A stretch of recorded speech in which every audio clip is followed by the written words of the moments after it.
I think, as is traditionally the case, I will probably not see.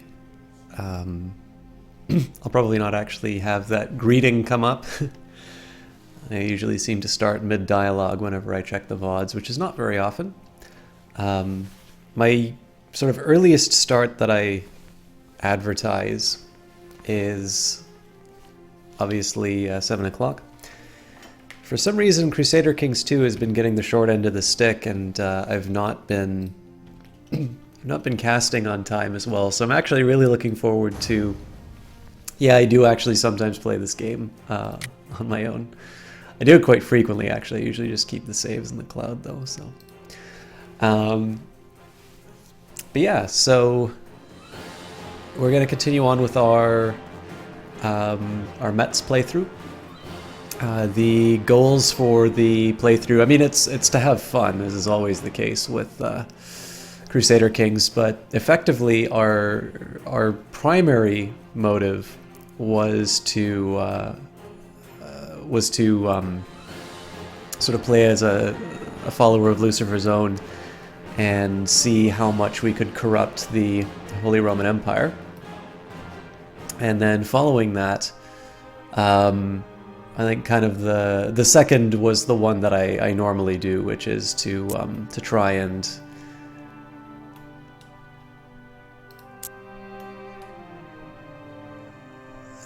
sort of take as much territory as I can. This doesn't seem quite right, but it could be because I took Lorraine. It should actually be shaped like this. But oh wait, that's Burgundy, so that's why I'm getting it wrong. Yeah, so we're gonna gobble up these two within the next little while, and the world will be ours. It's an Iron Man playthrough, so I can't suddenly go and play the Kaiser, but I don't want to, so we're playing the Von Metz family, and we'll probably just jump into the game and talk about what our plans are. I know I have a little bit of a ramp up. I probably won't spend as much time setting things up as I normally do, but we will just take a second and talk a bit about things. So we are Rudolph the Cruel. We're at our 40s right now. I actually decided, probably against my better judgment, that in addition to being a Satanist, it would be fun to also embrace the Lollard heresy. We won't do anything too drastic, but we will see if we can accomplish a bit. Now we do have a drawback right now in that our domain is too large. This is because we just conquered Lorraine. One of our main reasons for doing this is, one, I'd like to get a second duchy, and the neighboring duchies present some challenges, let's say. So we could say, all right, well, Baden will give me 2 territories, which is, not nothing, but maybe leaves something to be desired. Whereas Lower Lorraine will have 3. It's like, well, what if you go to the north and go for the Duchy of Luxembourg? Well, the drawback about there is the Kaiser owns those, or at least used to. Interestingly enough, that doesn't seem to be the case anymore. So there's a few things that we're going to do, and I'll talk a little bit about what the next few steps are going to be before I unpause and we go into it. I am going to do my best after the introductions to basically start picking up the game to let things run, even if it's at just a 1 speed, and just try and let time advance. Because I notice my tendency is to actually have the new patch come out before I can finish a playthrough. And there's going to be some more stuff coming down the pike. We've got Stellaris, which I'm currently doing on Wednesdays, and then we've got Hearts of Iron has got some new DLC coming out. So it'd be nice if we can do some more Hearts of Iron. So, as we mentioned, we started off as Metz. We've now become the Duke of Lower Lorraine. And one of the main reasons why we also went after these guys was because they sort of represented the most credible check on our power. Obviously, the Kaiser kind of always counts as that with 27,000 troops, but there's no reason, unless I poke that bear, there's really no reason for him to go after me. Whereas, we have Duchess Ilsa of Upper Lorraine, who actually has a claim on my lands, and originally had a fairly sizable army. Now we've reduced her down to effectively, you can see this is about 2k, and she'll probably build up her build out her retinue when she can.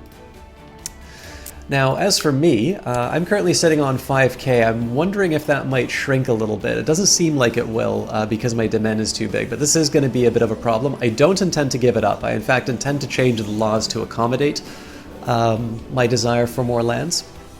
And also what's going to be happening here is you'll notice that my stewardship, which is the trait that governs sort of how many holdings you can have. Effectively what this is, you can think of it, it's not just an arbitrary way in which the programmers say, oh, okay, well, we're gonna make sure you can't have too much fun in this game, but it's actually just your individual skill at managing titles, right? You need to collect your revenues, you need to collect your, you need to get your money. So, my son hates me, by the way, because he's a cuckold. But what can I say? Frida came on to me. We're going to do a quick review of our state in terms of all of our sort of our council and such. Everything sort of seems to be roughly where I want it to be. The only thing I might do is replace this commander. So Outlaw Bishop of Toul hates me, but that's because he is powerful. So we're actually going to reassign the Marshal. I don't have a lot to really fear from my angry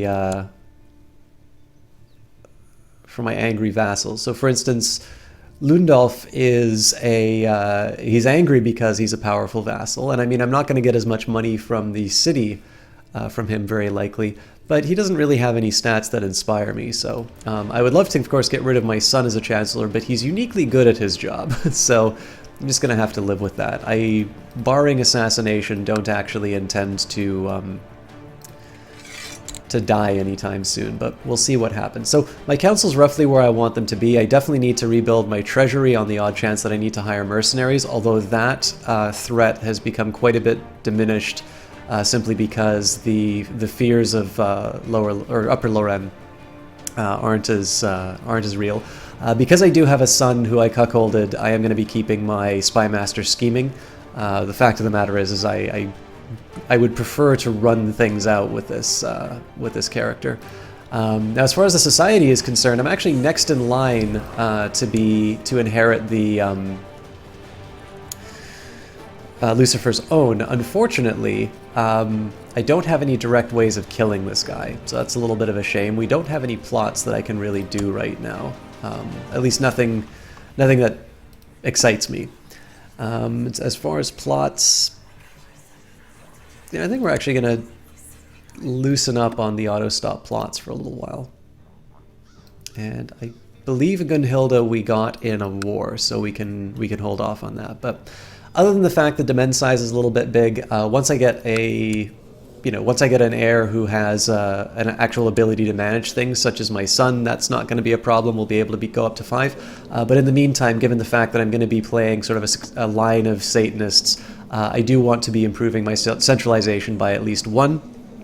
And so, in this case, we're going to be waiting for about 4 years for that to happen. But we're ready to unpause, and we'll actually bump up into the...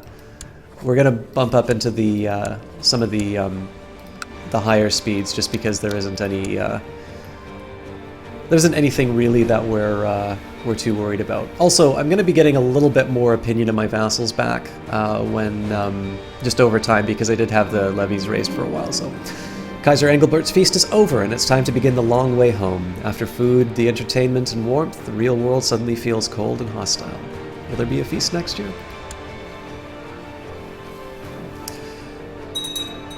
Kaiser Engelbert the Mutilator has usurped the Duchy of Caterina from Court Andrea of Verona. There is a man that I need to arrest and another that I want to assassinate. My spy master Manfred can help either with the arrest or the assassination, but not both.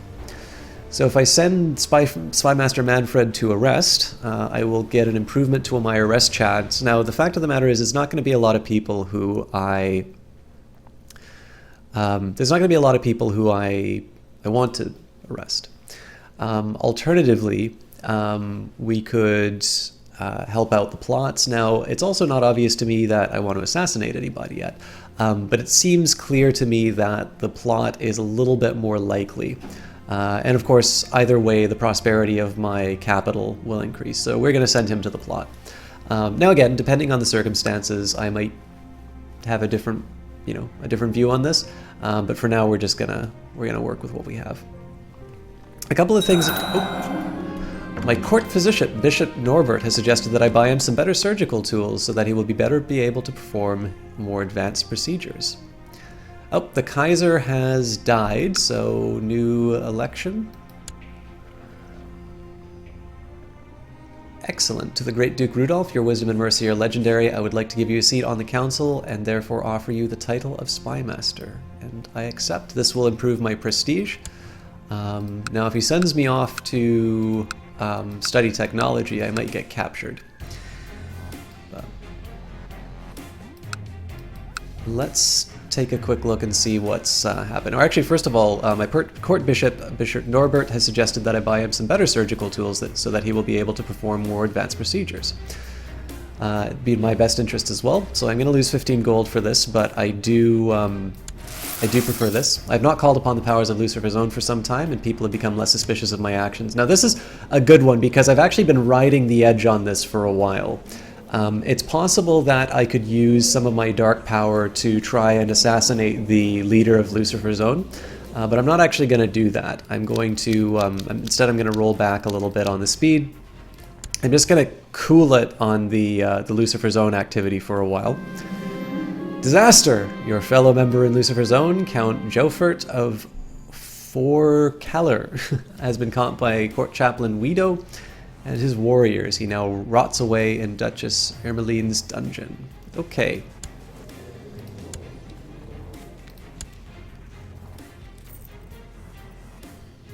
I'm assuming this is because he is court chaplain. Yeah. Sign for me to lay low.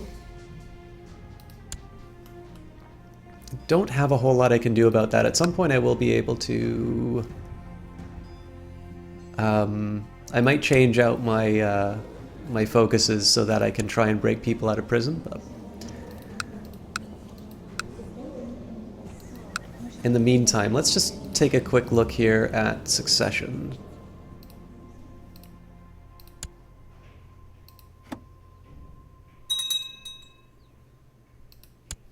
I nominate...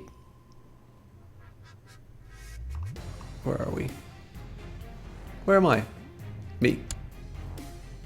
Oh, yeah, I'm already nominating me.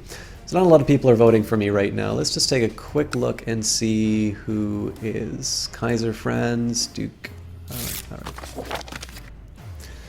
Ruler War Declaration Sovereignty. I have decided to institute the Ruler War Declaration Sovereignty Law. All that I need is the support of yourself and my other loyal vassals. In this case, we will approve it because the intention is at some point to claim this title for myself. And I'm not too worried about the fact that the Kaiser can call wars. In fact, it looks like we are going to war with France. My court physician, Bishop Norbert, has let me know that all the surgical tools I bought him were extremely useful. Apparently all of his latest surgeries have gone much better than expected as a result.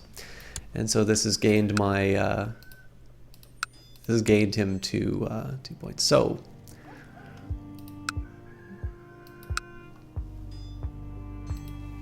we started this, but what is it for? Anti-Papal War, gotcha. So it looks like Marinus got set up by the French king, and we are using this as a pretext to take some stuff from them. So if I had a mind to running the Holy Roman Empire, the previous Kaiser had a little bit of trouble in terms of uprisings, and so effectively what happened here was some areas broke off. The biggest concern that we actually have are these areas over here, because this is right picking for France. However, I'm not necessarily going to prosecute this because I've already got my own issues in terms of what I want to accomplish as far as sort of my own lands, and so kind of trying to manage the empire for the Kaiser is, you know, not really it doesn't really do that much for me. Instead, let's take a look at how else we can spend the time. Again, I might just speed things up a little bit, but I'm going to take a quick look and see what we can do as far as the... not a whole lot I can do about this. Maybe the steward, but my son is going to hate me forever. I thought that Bishop Gunzelin, a more reasonable man, but his request to be allowed to duel his rival was slightly erratic. Bishop Gunzelin claimed to be constantly subject to affronts from his rival and asked for permission to defend his honor. So he doesn't have a very high opinion of me. He is not currently on my council.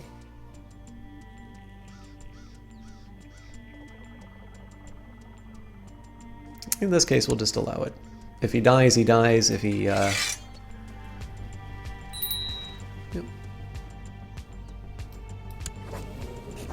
So I can imprison my son, but I have no intention of doing so, probably because he wants to assassinate me. Yep.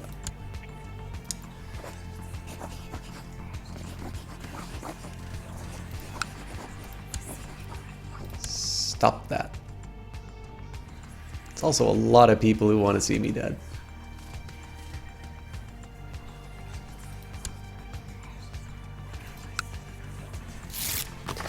Dear Father, blessings on you and your house. Your demand is just. My scheming was obviously misdirected. I hope you will find it in you to forgive me. All right. So I've never really had to. Never really had to work as a sort of an elector in the Holy Roman Empire. I've often wondered why I bother about such trivial things. Belphegor keeps urging me to save my energy for when it really matters. Gain the trait Slothful. Now this isn't good because it basically decreases all of my traits. However, it does have a bonus for the secret society I'm a member of because basically you gain dark power. I'll actually show you the calculation here. So intrigue is sort of the dominant trait of the secret society, which I have quite a bit in. That's why I was assigned as the spy master. I'm lustful, proud, greedy, deceitful, and arbitrary, which gives me 1 point each. And of course, now that I have slothful, as I sat and looked at the fish course, the fish spoke to me and reminded me that my neighbor's titles were rich and should be mine. Messenger from my lord the Leviathan. Duke Radolf the Cruel gets intrigue advice until May the 27th and gains the following effects. Intrigue +2. So, even more. So we can probably take a quick look here. Don't see the updated... I don't actually see the updated traits, so...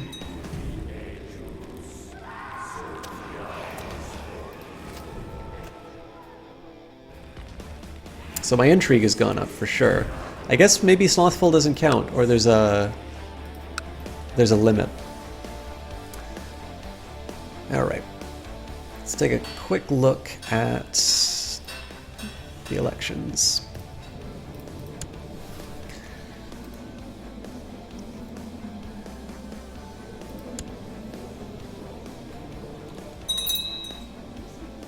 Manfred is no longer spy master. Alright, so Andreas is also quite good at spy masting. Alright, this is one major reason why I don't get involved in Liege's wars. These guys are going to get pummeled. These guys might arrive in time. I think it's kind of doubtful though. A 2-to-1 advantage. Well, it's not exactly 2-to-1, but I have a feeling it's going to get mopped up pretty quick. Oh, but they're also coming in fragments, so we'll see this. I don't think I get to see the actual outcome of the battle, but we'll watch it tick by. I don't have a lot of hope for these guys. It evens out if these guys are in here, but these guys are going to suffer a lot of losses, so unless there's a big technological advantage, I think it's a foregone conclusion. Oh yeah. And they're going to get shredded instead.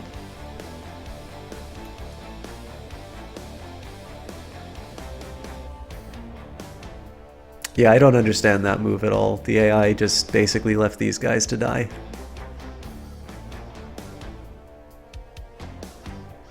They should mop them up on the sort of the follow-up, but that's just unnecessarily killed these other guys.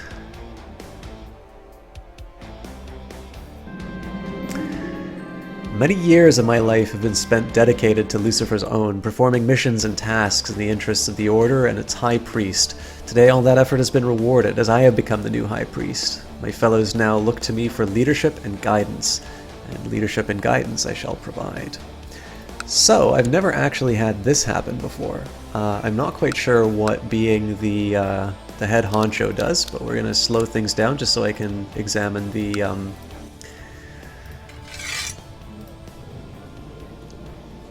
just so we can examine what's going on.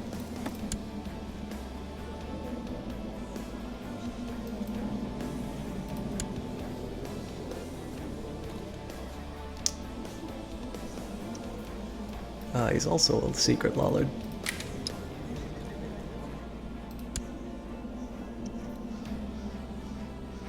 So this would be an amazing opportunity if for some reason I was able to take over the Holy Roman Empire and I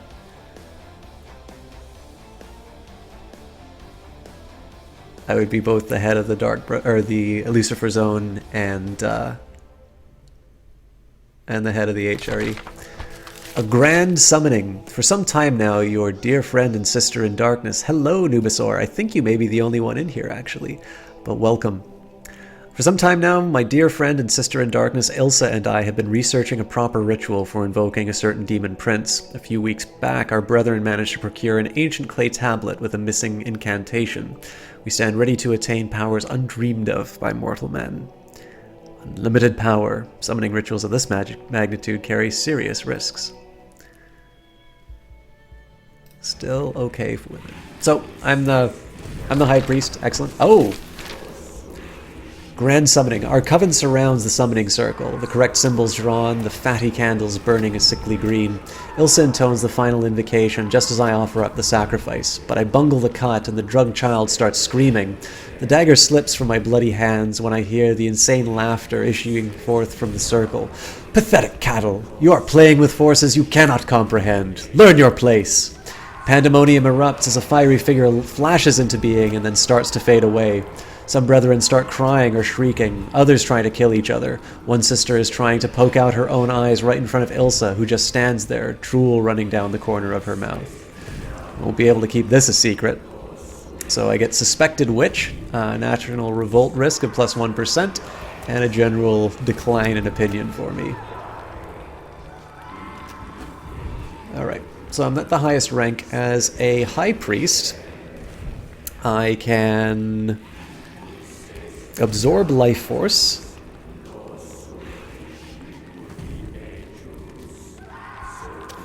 Interesting, so I think this extends my life. So what I can wind up doing here is I can wind up having children who I steal the life from, and then enables right-clicking the portrait for a female follower of Satan in order to summon a demon who can father an unholy child. This can be used on yourself or on others if they are a mission target. Alright. So we will train...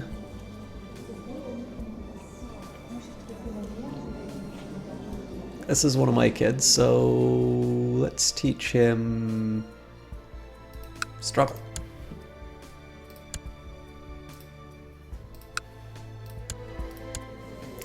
So plenty of young morsels for me to extend my life if need be.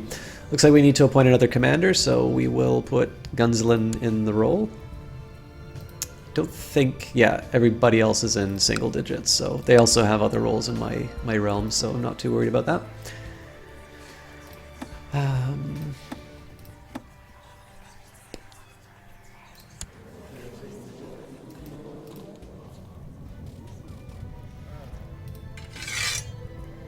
everybody's mad at me because I am under the devil's sway. Alright, well, I don't think there's a whole lot more for us to do unless I want to... oh!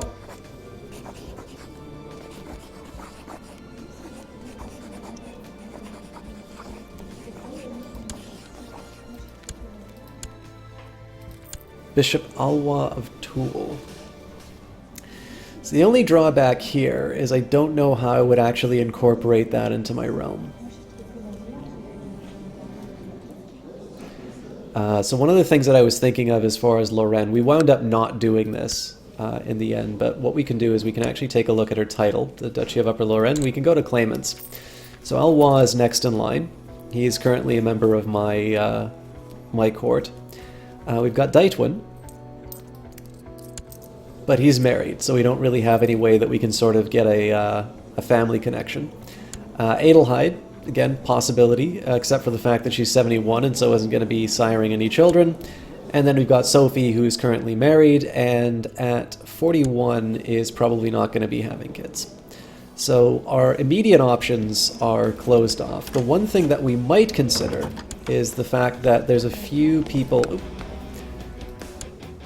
So, Honourable Duke Radolf, blessings on you and your house. We propose that Countess Agnes of Cleve and Gilsbrecht Flammers should be betrothed matrilineally.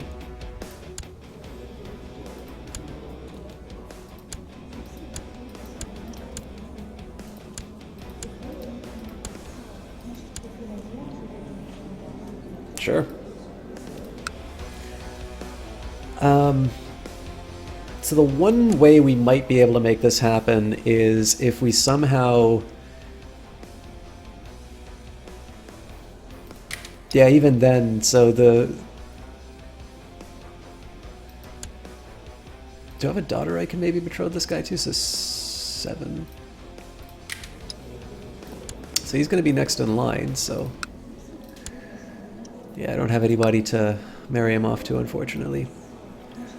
So the way this might work is if we knock them off and then we could get my my son to marry one of them, but it wouldn't work out, so... I think what we're probably going to wind up doing is taking it the old-fashioned way. So lost another general, but my... Actually, you know what? My son's going to be useless there, so we'll put Carloman in there instead. So the rebellion's been crushed. Looks like things are going okay in France, but I don't know... Okay, so they're just kind of standing around waiting to be dominated while the Kaiser's dealing with his rebellions. That's not exactly the strategy I would employ, but... Hey, CPO Williams, how are you doing? Yeah, it's hard to believe. I did get a cast started on time, and it's funny, actually, I've been casting for half an hour, and it looks like there's finally a little bit of pulse in the chat now, which is kind of funny. All right, new martial time. For the difference of 1 point. I mean, he is a coward, so...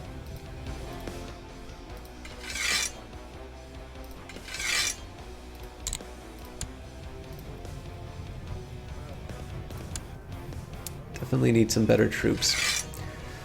I might even want to consider going away from the trained troops modifier, because realistically, I mean, I'm 5.93, so let's take a look at what my immediate threats are, right? So I own Upper Lorraine. Now, it's possible that France is a problem, right? Of course, if France attacks, then I also have the Kaiser, so 15k, we're not going to be able to answer that.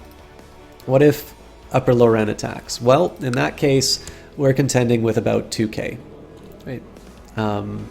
Probably they'll get a little bit more in the form of a levy. Oh, hang on. Duchess Golchek, I have a feeling she wants to kill me. Oh, yes she does. I have a feeling we're going to be doing that for a while. Although there is an argument for me to imprison her. It's a little too late for that, unfortunately. But imprisonment might have been a good answer there. Peace be with you. Your demand is just. My scheming was obviously misdirected, and I hope you will find it in you to forgive me. Nope. Alright. So what else do we want to do? We were taking a look at possible threats. So Upper Lorraine is not the worry. What about... oh, sorry. So that's the Kaiser. So Luxembourg, 2.93, 1.05, Duke of Mainz, 2.63,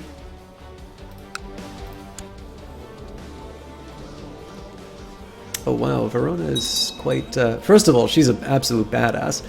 Second of all, Verona seems to be on some hard times, but I think you guys are kind of getting the picture here, right? Which is, with our current levies not accounting for any kind of mercenaries or something like that, we basically double our potential rivals. So we're in a fairly good position. Hello, Pithram, how are you doing? I I think I'm actually going to take a quick second here. I much prefer to have a bit of a stronger treasury. We're going to take a minute here and build a hospital. I don't want to neglect the infrastructure, and then we're going to kick things up a bit. So I think at the moment here, we're actually in a little bit of a wait-and-see moment.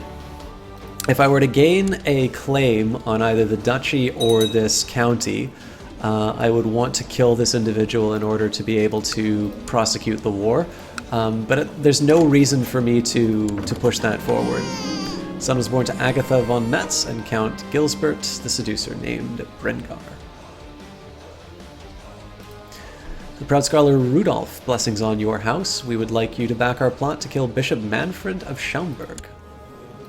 Bishop Manfred doesn't really like me. Why doesn't he like me? He doesn't like me because I'm a witch, because I have the voice of Satan, I'm a cannibal, an adulterer. I'm twice an adulterer. Yeah, well, you know what? I don't actually blame him for not liking me. I'm pretty sure most of my vassals actually have that modifier. Yeah. Also, I hope the witch is a temporary modifier, otherwise I'm in deep trouble.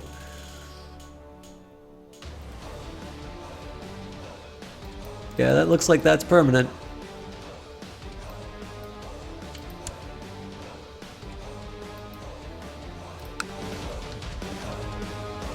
So the neat thing about this one... Oh, you're not very well. I'm sorry to hear that, Pithram. Anything we can help you out with here, or is it better just to keep casting and help things... take things off your mind? Disaster, your fellow member of Lucifer's own, Mayor Berthold of Hohenworth, has been caught by your court chaplain and his warriors. Oh, sorry, not by my court... I was going to say my court chaplain would be immediately eliminated, so sign for me to lay low. Alright, looks like my Duchess is back to her old tricks. Ah, she wants to kill Agatha, my lover. Well, in this case, I am actually quite happy to imprison her. And what we're going to do is we will just arrange a quick informal divorce. Decided to institute the levy-shifted noble obligations law. All that I need is to support the support of yourself and my other loyal vassals. So the bonus here will be that I will have to I won't have to pay as much in terms of taxes. The drawback is that I will be giving up more of my army in order for him to prosecute his wars. It's 10% difference in exchange for 5% tax. I will actually decline this. My liege, during my stay in Metz, I found a great philosopher who has agreed to help me with my studies to enhance culture in the country. With your permission, I would suggest that we employ him. Now, 47 is actually quite expensive given where we are financially, but I do like getting those tech points, so we will take it. How you doing, Melee Mage? It's great to see you again. You'll hopefully get better in the next few days. Keep on doing what you're doing. Alright, well, if you want to talk about anything, definitely let us know, Pithram. And welcome, everybody. I noticed, like I said, there's some pulse coming in half an hour in, so I definitely appreciate that. For those of you who haven't noticed the new outfit, I am now the head of Lucifer's Own. Hasn't been great under my leadership. We currently have an influence of 37%. If we compare that to the Lollard Faithful, who I have not joined because I'm already a member of Lucifer's Own. We're better than them. Hermetic Society is 60%, so they're doing incredibly well. The Dominican Order is also doing well, as are the Benedictines. So we're definitely lagging, and a lot of this has just come from failed missions. Looked upon the table and my mouth salivated at the rich odors. I felt the urge to fill my plate with as much as I could, and Beelzebub whispered, "Why not?" Gain the trait gladness. But yeah, Pithram, if you ever wanna talk, if you need anything from us, let us know. All right, I don't think I'm gonna have much of a chance of getting somebody who likes me in, but we will at least stack the deck with people who hate me slightly less. It was only rumors at first, and then people started talking, then gossiping. The secret I tried to keep hidden, tried to deny, and tried to shun caught up with me and blared it to some ugly truth. I did not desire the other sex. I wanted a man, not a woman in my bed. I have good reason to believe that Baron Caspar is behind this, so my son outed me as a homosexual.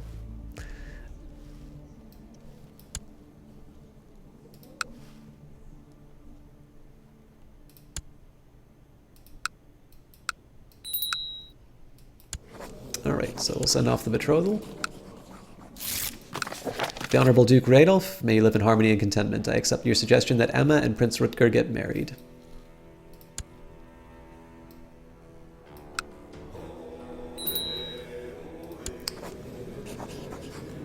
And, oh, this was the one with the King of England, so I definitely fancy that. To the affable scholar Rudolph, your wisdom and mercy are legendary. I accept your suggestion that Agatha and King Stingan II get married.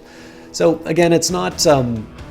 what's happening here is I don't have any master plan to get the Kingdom of England through that. But what I am doing is, first of all, it's great for my prestige. But second of all, it's also quite good for sort of planting some seeds. So if an opportunity comes up, if the bloodlines work the right way, all of a sudden I've got a blood connection on England. I also have this in France. You know, like I said, the likelihood of this actually panning out is very small. But there is that possibility. And again, what you're doing here, I have to get rid of the daughters somehow. So just putting them into these places that might be desirable to take at some point is sort of the idea. The world is a dangerous place and devious plots are everywhere. Rumors have reached you that people are conspiring to kill you. I must be careful. Now, I think this is a paranoid trait event.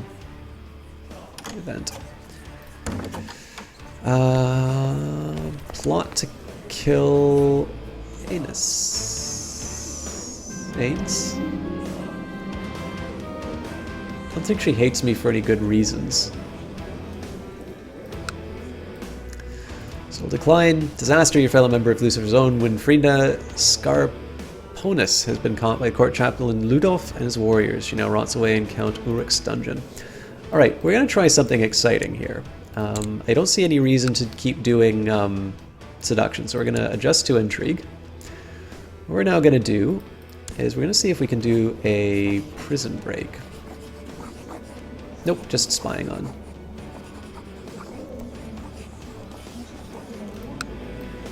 Good sign for me to lay low. Alright. Oh, I could just sacrifice her. Yeah, why not?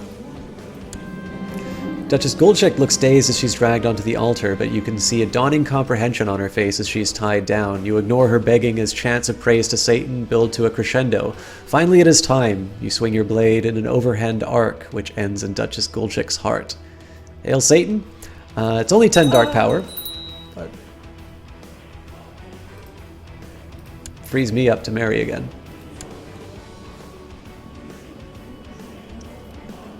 Not a lot of options, although we do... Oh, it's a Fraticelli, so it's another... Huh. Oh, Italian? Sure. World is a dangerous place. Oh, and rumors have reached you that people are trying to conspire to kill your wife, Goldchick. Actually, I don't blame them. It's always important to read the flavor text. The great Duke Rudolph, may you live in harmony and contentment. I accept your suggestion that Duke Rudolph and Otella get married. So, in this case, I got another wife, one who can potentially bear me some children, who I can sort of pull life force out of. Although it's questionable whether or not I actually want to continue on in this vein, because of course everybody hates me now that they know that I'm a witch. Although my last act of worship has been some time ago, I can still sense an inhuman touch upon my soul whenever I think about what I did. I've become a changed man. I thought I already had cruel, but if I don't... Yeah.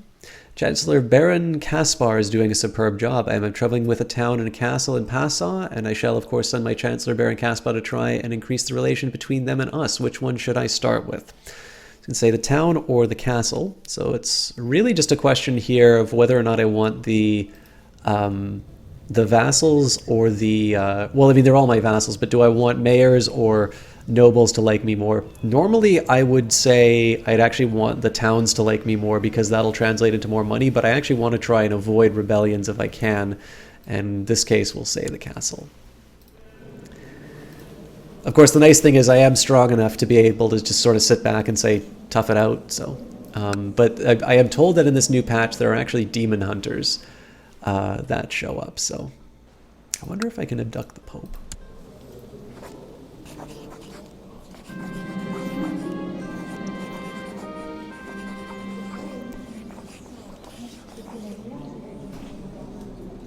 Nope.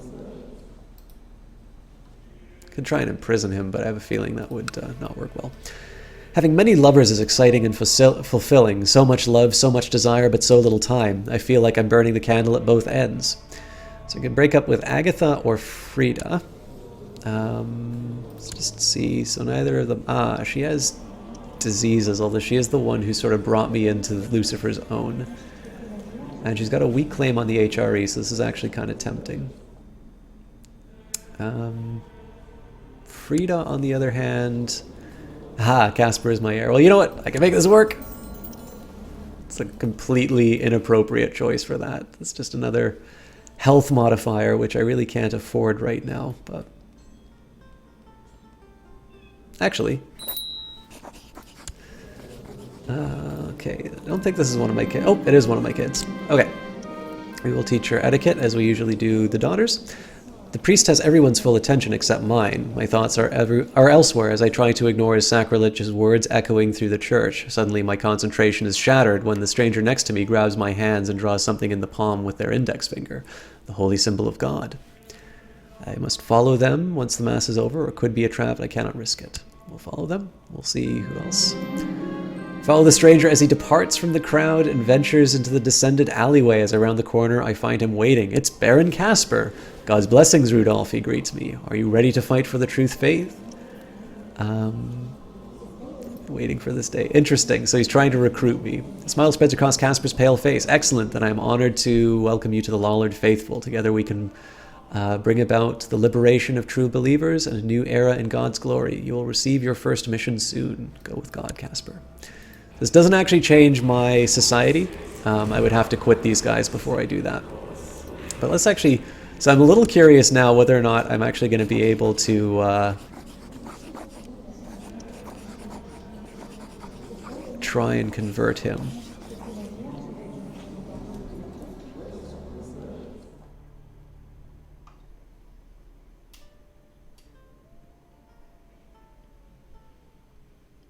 Well, what we'll do instead is spy. I and my trusted snoops and sneaks will keep a very close eye on the activities of Baron Casper of Epinal. A close eye indeed. This might actually not be to my advantage. I think most of the things that I can do in spying will be negatives, but we'll see if we can get some dirt. In the meantime, I think I need to start trying to do some conversions here, so... On the Liege's Council... At 42, Berengar von Metz was murdered on the orders of Ilsa. Oh, I could have married her. But she's 45, never mind. Is anybody in my family she can marry? Radbot. It's a bit old.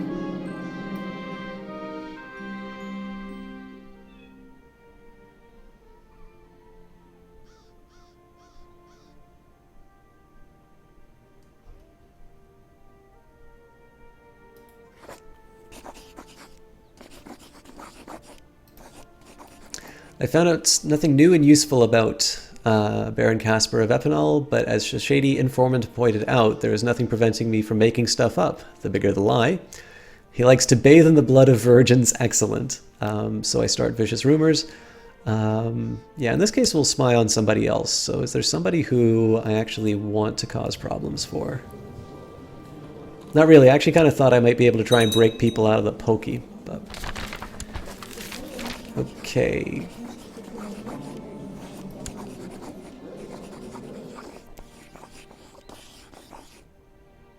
I'm definitely not ready to imprison Ilsa. She's a friend, so. Renewed jihad. The House of Islam is under grave threat from the onslaught of heathens and infidels in Africa. In response, His Magnificence Caliph Nazrim has declared that an era of renewed jihad is upon the world. The Western religions of the Ummah must be retaken at all costs. The righteous Muslim men should prepare to join the ranks of the Mujahideen for the upcoming struggles. This signals a renewed era of Islamic expansion. I'm not sure, TJS Legacy. You'd have to ask him. Disturbing news.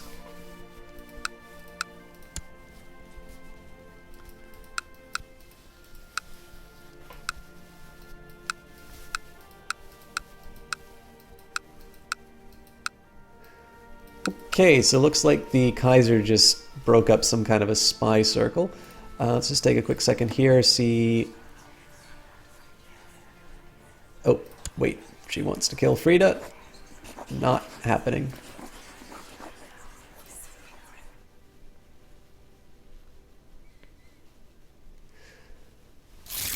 All right. It's a little, I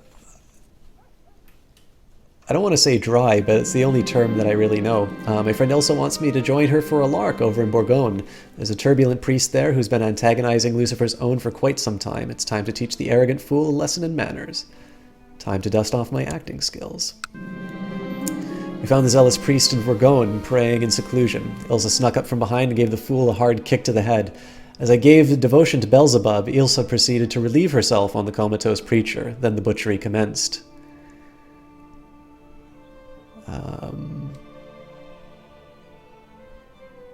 Let's host a decadent feast in the idiot's name.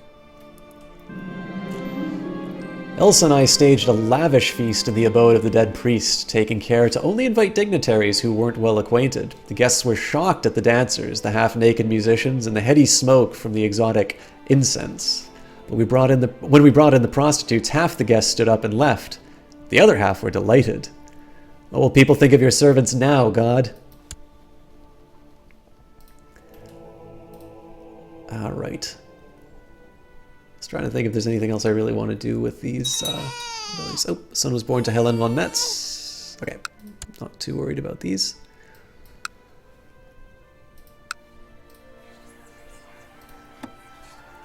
So what is this game about? This game is what's known as a... So I always like to call this a grand strategy game, but I actually think the better genre might be paradox grand strategy game. The reason I say this is because people will consider, in some cases, civilization grand strategy, they'll consider total war grand strategy, and there's really nothing quite like these games here. So, Jihad for Africa. The great Sunni Caliph Nazim has decided to call jihad against the Kafirs in the Sultanate of Africa. He urges all righteous Sunni Muslims to take up arms against the depraved serene Doge Ateneflo of Pisa for the glory of Islam. Allah is merciful. All right. Wait a minute. So where are they going for? Well, they'll figure it out. So the Paradox Grand Strategy games, basically, they will take a period of history and they'll sort of encapsulate it into a series of game mechanics. So this game, Crusader Kings 2, is very much about the relationship between the vassal and their lord. My arbitrariness just cost me several gold coins. I lost too much. 454 gold is gone. What I'm going to do is I'm going to slow down the game and just talk to you a little bit about some of the mechanics. So this is my character, Duke Rudolph the Cruel of Lower Lorraine. Basically, you play a character in the Middle Ages. The year is currently 1146. Actually, that means I can change one of my laws soon. October. My bastard is definitely going to need to learn humility, so... So basically, you play one character in the Middle Ages, and you have to be some kind of nobility. This could be, you could be a count, so these individual sort of borders that you see here are all counties. You could be a duke, which means that you sort of have, you are the lord over several counties. So in addition to being the Count of Metz, Verdun, Pfalz, Trier, and Lorraine, I am also the Duke of Lower Lorraine. I'm actually also attempting to become the Duke of Upper Lorraine, but that's going to take a little while. You can serve a king. Now, I currently don't have a king over me. I have an ambition to try and become the king of this particular area. Whether or not that actually works, we'll see. And then finally, the highest level is the Emperor. And in this case, we are a member of the Holy Roman Empire. This is the Emperor who I serve directly.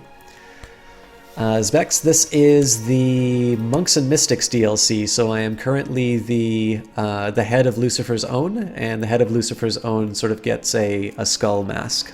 So, So TJ, like I say, I suppose, I mean, again, so what's the game about? The basic thing that I could say, it's about feudalism. It's about that relationship. So I have vassals beneath me. A lot of them are very upset because I'm a witch. But basically, it's about sort of managing these relationships. And when you... I can go into hiding because somebody wants to kill me. Maybe.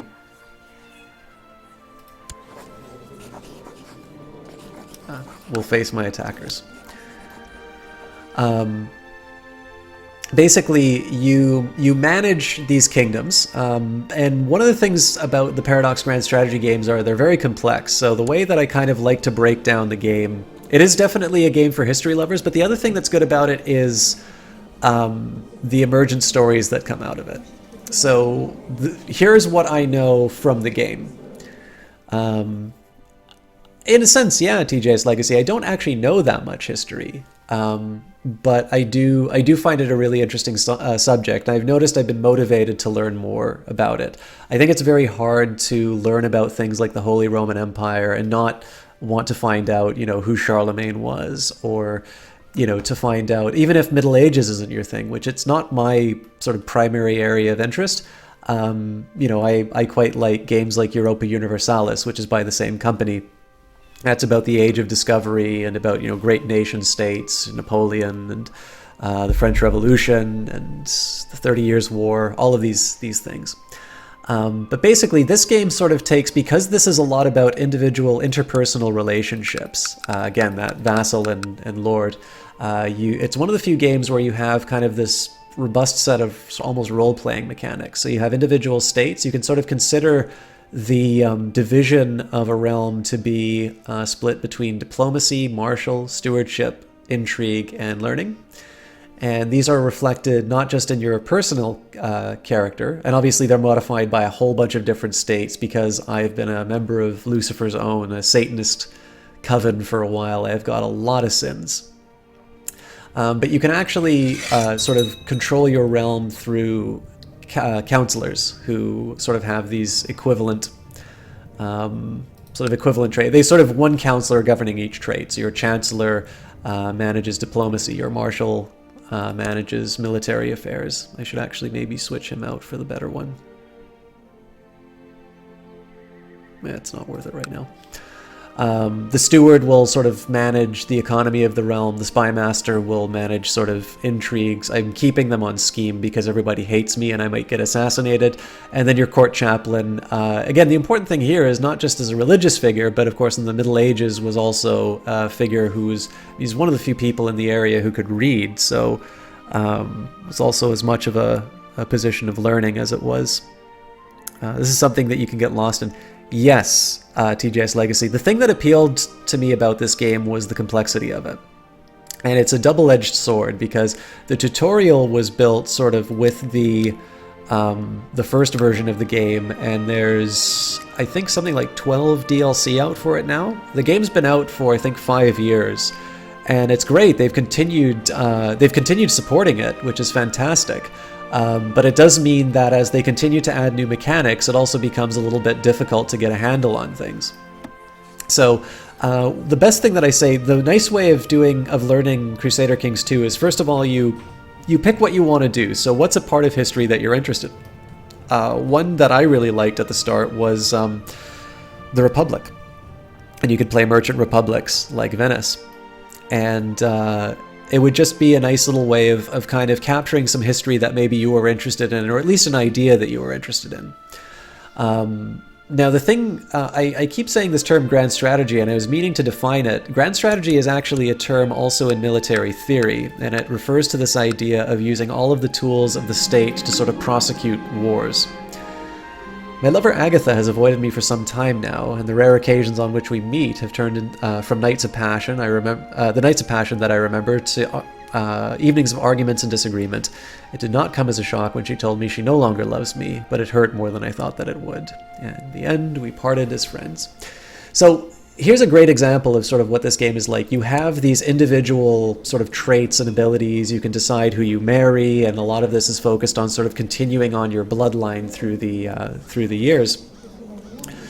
But you can also have these role-playing events happen. And again, it's a sandbox game, so there's nothing that forces you to choose one thing or another. There may be sort of, if your goal is to blob out and become the most powerful, then, you know, obviously, I mean, there's only one thing you can do. But in this case, like here, I've decided that I want to always have a member of the family be in Lucifer's Own, which is the Satanist group, and that we would attempt to corrupt as much of the Holy Roman Empire as we can. So one thing I'm going to do right now is deal with my demand size penalty. I'm just going to increase centralization. I don't really have a council. I've abolished it, so what I say goes. We're going to have to wait, I think, 10 years. Yeah, 10 years until we can change the status of women. But this will mean a bit of a bonus to me in terms of revenues. So, Dite 1 von Metz. Let's teach him... Oh, he is a genius, actually, so... Oh no, he's attractive, my bad. Let's teach him... He is one of my legitimate... You know, we'll teach him thrift. Alright, now here's another one. I've been missing out on these, but I'm actually going to give this a shot now. So, Songs of Anguish. My nights are plagued by terrible nightmares featuring the vile mayor Adrian of Engolum, my rival brother in darkness. He howls and roars at me to the tune of infernal bagpipes while Leviathan looks on, bellowing with laughter. I'm sure that Satan is sending me these dreams for a reason. I must prove myself worthy or be discarded as a weakling, such is the way of Lucifer's Own. So I can invite Adrian over for some fun. He will think it is an offer of reconciliation, but I'll have him scream for real. Now the funny thing is, he doesn't dislike me that much. We'll see what happens. You can sort of spoil yourself on the events if you have their portrait up, so I'm going to hold back.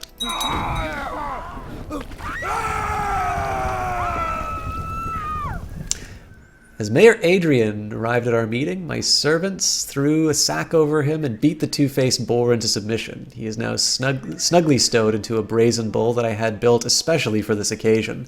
Surrounding the bull are some crucified scum from my dungeons, drenched in oil. It took some work to find 3 genuinely insane musicians, but as they start up their demented tune and the fires are lit underneath the bull, I lean back and realize it was all worth it. As soon as the first bellows start issuing forth from the bull, I order the human candles lit. I close my eyes and hum along with the infernal choir, my nightmares conquered once and for all. Why be a Satanist? Well, partly TGS Legacy, it was just available. But it seemed to be a fun way. So there's a few different societies that you can join. This is in the Monks and Mystics DLC. It's worth mentioning that I bought all the previous DLC, or it's been donated to the cast from members, but this is the first DLC I've received from the developer. So if you're going to be making buying decisions related to that, I mean, I'm playing the game for a reason. I do tremendously enjoy it, but if that's something that you want to keep in mind when you're purchasing a game, there is that interest in there for me. But again, I don't think it's material. I just think it's important to disclose stuff like that. So there's a few different orders that you have here. There's the Benedictine order, the Dominican order. So these are holy orders of the Christian faith. The Benedictine order is an old monastic community with Orda e Labora, meaning pray and labor, as their motto. Often recognized by their black habits, they worship God and find purpose in prayer and quiet contemplation as well as scholarly work. The Dominican order, on the other hand, the Dominican order are able to listen to the confessions of any Christian. Dressed in white and black, they lead the Holy Inquisition, charged with a mission to identify heretics. As a lay member of their order, you are expected not to pursue material wealth, but strive to be a seeker of truth. So these guys are pretty much my enemy. I'm actually curious if I'm going to be able to do some abductions. That would actually be a lot of fun to try.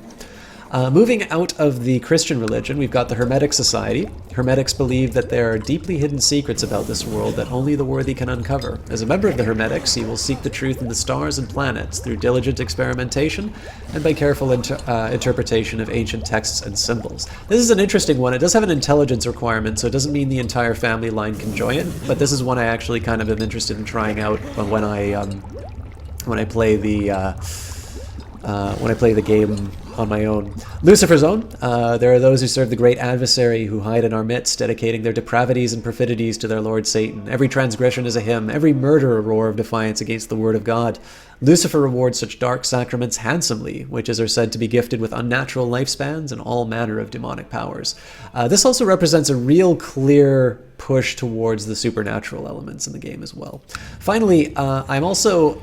Even though I'm a Satanist, I'm a Lollard Satanist. So ever since its humble roots, Christians have marked themselves by their refusal to abandon their faith in the face of persecution.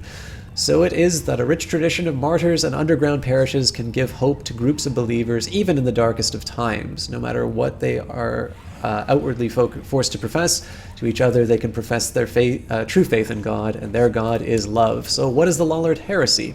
Lollard heretics are opposed to the perceived corruption within the Catholic Church. Like many Catholic heresies, they loathe the wealth and ostentation of the clergy and advocate a return to a more original form of Christianity. This heresy has no formal head and no special game mechanics. Severus, do you normally do this in channels? All right. So the reason why you'd want to do this would be the dark power primarily, but you also get a couple of traits. In this case, it become Impaler and Poet. Oh, so I'm the guy who you want to take people out of. That is generally not the way to introduce yourself to a chat.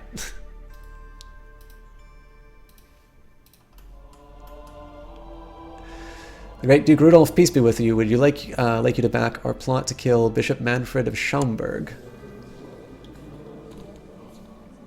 Why not?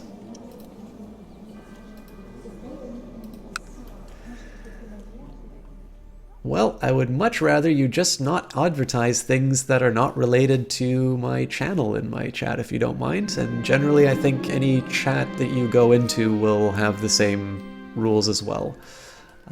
I try to be as open as I can in terms of supporting people in the things that they do, and I think anybody who has come in here can say that I am very supportive of sort of up-and-coming casters, but generally if somebody's putting on a show for people, they don't like it when people are turning around and trying to come up with things that either distract from or pull people away to other media. During the last few days, my daughter, Hael Waiva, has not been able to keep any food or drink down. It seems that she is suffering from food poisoning. Call for my court physician at once. Some of these are just fairly obvious choices, but I mean, again, the fun of this game is sort of the emergent stories that can come out of it. So it's not always a bad thing to sort of read it out and just see where you're going. And in this case, it's a fairly run-of-the-mill sort of... It's a fairly run-of-the-mill. We're just kind of waiting for things to happen, either in the form of treaties to break, or or potentially things happening to us. I am keeping an eye on my age because I might want to try and eat one of my kids to see if I can extend my lifespan. So here's an example of the defensive pact opposing Ituk. Teraboa has been disbanded. Didn't even know there was one. A new realm, Khan Ituk, has decided to abandon nomadic life and settle down in Laibuk with his followers, making a new homeland for the Kuman people. Interesting. I saw a hairy star in the sky. I swear it to be true. 'Twas the color of blood, I tell thee. It was as if the Lord God himself was bleeding. It's an omen. So I never remember what this actually gives me as far as a trait. So, Holy Comet. Somewhere here. Saw a comet in the sky. Okay, so that probably means that there's going to be some other thing that happens to me later. Holy crap. He's trying to kill me again. You know what? I think I'm just going to have to do auto-stop plots. Because I let this stuff run by too long.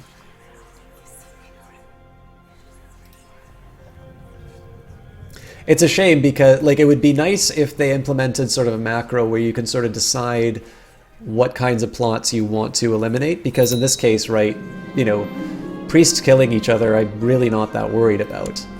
My son trying to kill me, I'm actually really worried about that.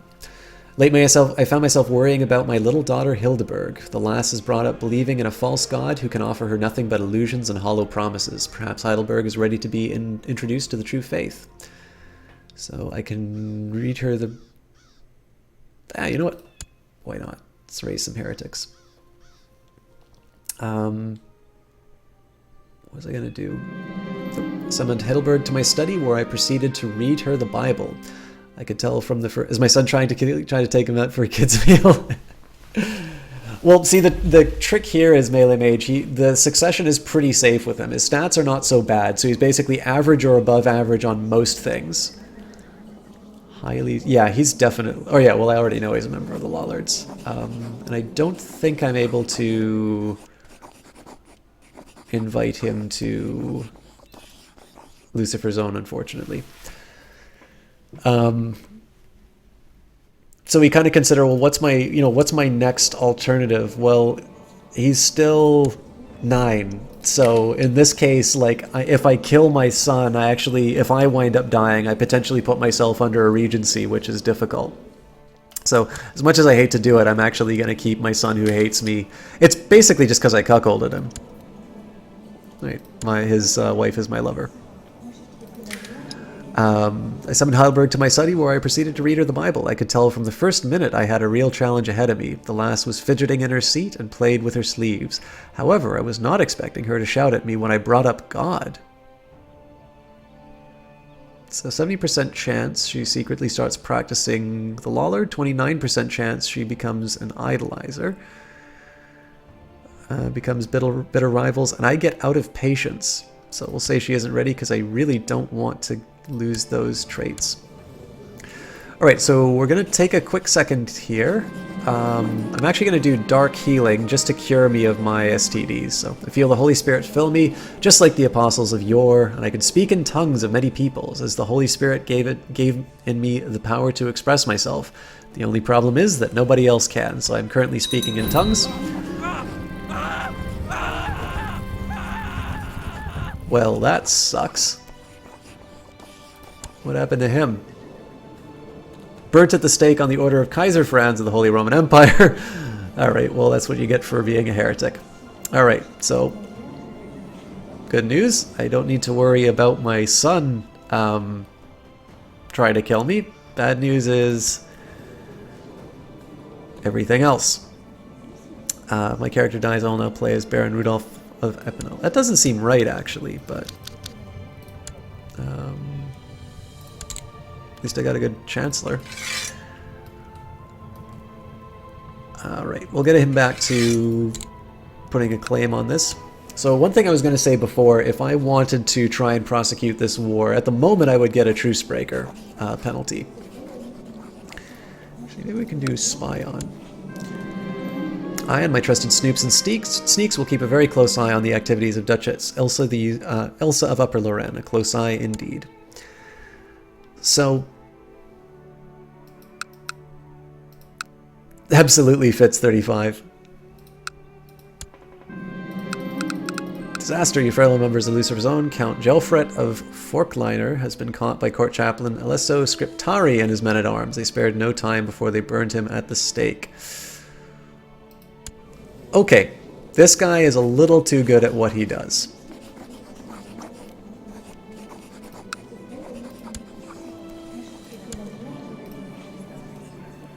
I would love to try and abduct him, but that's not going to work out.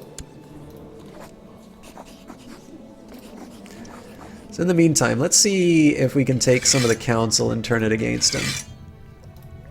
Rutger.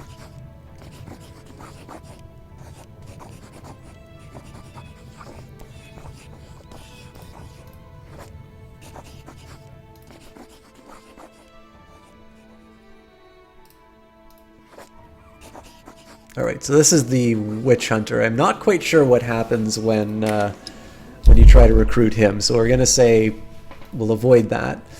Let's try recruiting the Marshal. Hello, Truth and Requiem. If you don't mind asking, who am I playing as? So we started off as the Count of Metz, and we've slowly been expanding out our... and I definitely don't mind questions like that. Welcome, Fitz. So we've since become the sort of the Duke of Upper Lorraine, or sorry, Lower Lorraine, and we're slowly working our way to Upper Lorraine. The main motivation for this, we got the key a little bit ahead of the release of Monks and Mystics, so we said, you know, I sort of feel like in that case you kind of want to show off the features of that DLC, and so we said that we were going to play sort of a succession of Satanists who would basically try and corrupt the Holy Roman Empire. Now, I've noticed I'm not very good at recruiting. So that's Metavis, thank you very much for that host. How are you doing? But we've basically had two goals, which is where we can cause trouble inside the Holy Roman Empire, and number two, to expand our power. So in the case here, Upper Lorraine was sort of, it was the biggest check on our power. We've since sort of surpassed them in terms of army levy size, but it didn't always used to be that way, so that's sort of what's been guiding the playthrough so far. I found out nothing new and useful about Duchess Ilsa of Upper Lorraine, but as my shady informant pointed out, there's nothing preventing me from making stuff up. I'll say, no, I need something real. This is mostly just exploratory. I haven't actually gone down this path, but seeing as the Lucifer zone, your score inside of it is affected by your ability to basically, it's affected by your intrigue as well as all of your sins. It's you know, it's nice to have a little bit of extra intrigue. So I'm gonna try and cure myself of my STDs by doing dark healing. I may suffer for now. No earthly ailment is beyond the power of Satan. I am preparing a great ritual to cleanse my body and become like new. Satan may take and Satan may give. Meeting with Duke Otto IV, I made sure to only cautiously question the absolute power of his almighty God. Regretfully, it seems as if my words only irritated my acquaintance, and from the steely look that he finally gave me, I should probably steer clear of him for now. Disappointing. The blessings of Satan courses through my veins, and I can already feel the filth of disease being forced from my body. All will be as Satan desires. So I'm exhausted from the demonic healing. I get a negative 0.5 to my health. However, I have lost the lover's pox. So the rest of the traits I don't think are ones I can lose. I don't think you can lose stress from healing. As you can see, there's a lot of things going on with this character, which is why he's so interesting, and I might eat a child to keep him going.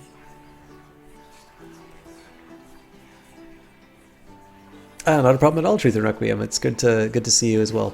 But yeah, anyway, sorry, Fitz. I hope that answered your question. Count of Metz, we've now become Duke. I do have an ambition to become the King of Lotharingia, but I'm not sure. I'm actually going to be able to pull it off. So I've definitely set myself up for a bunch of just kind of nice to haves if it comes down to it. Engelbert. Nope. Lothar. Does anybody want to join Satan? Alright, I'm really going to roll the dice on this one. Oh.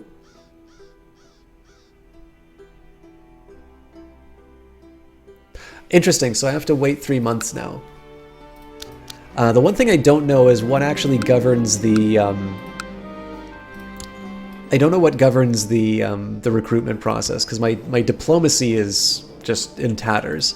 But it's always been the case. But then I've also, pretty much whenever I've had low diplomacy, I haven't been able to recruit. I don't know if that's just, you know, coincidence or if that's something that governs that that ability. But all right, Gunslin's back. Sorry for the wait, guys, but I think it was TJS Legacy who was talking a little bit about the complexity of the game. One of the nicest things about it too is just you can, you know, one appeal to this game, to me at least, is being able to sort of put plans in motion and know that, like, I'm in a safe place to just coast through and let them work up. So for instance, I'm making money right now, and I'm going to be using that to build up my infrastructure. Over time, I am also going to be doing things like declaring war. So a good example here, I currently have... Oh, I thought I had a priest treaty, but it looks like that's... Yeah, no, we still do until 51, so 3 more years. So here's a good example of where you know, you try to be a little thoughtful about the game. So at the moment, I originally attacked her because she's a bit of a check on my power. Also, she's got strong claims on titles that I have. So those were kind of my primary reasons for doing what I did. Now the next question is, what if I want to try and take the next bit of her territory? Well, one, I can't because I don't have what's called a casus belli, a just cause. So in this case, I couldn't actually declare the war. Now, if let's say hypothetically that I could, well, then the next step is I would lose a lot of piety, I would lose a lot of prestige because I was attacking somebody I was in a treaty with. So in that particular case, what I would want to do is I actually want to try and find a way of killing this individual, because once their heir inherits, I would be able to sort of turn around, and I wonder if I can... No, there's already betrothal drop.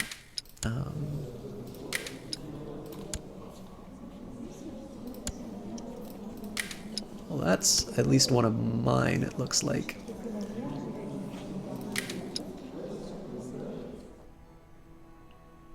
I'm thinking we're going to start killing some babies here. But yeah, basically what you'd want to do next would be to actually kill this individual if you wanted the war to go a little bit sooner, because your peace treaty is with the individual, not with the county. So, disaster, your feral members, Lucifer's owns. Thomas Otterkin has been caught by the court chaplain Eklund and his warriors. They spared no time before they burned him at the stake. And again, because I've got the paranoid trait, it says time for me to lay low. I don't know if that actually improves my my chances at surviving, but...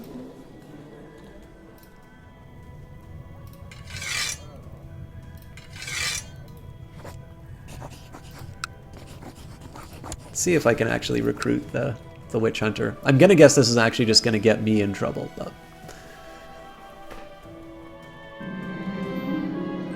Meeting with Prince Archbishop Alesso, I made sure to only cautiously question the absolute power of his almighty God. Regretfully, it seems that my words only irritated my acquaintance, and from the steely look that he finally gave me, I should probably steer clear of him for now. We can talk a little bit about conquest. So, I think we won.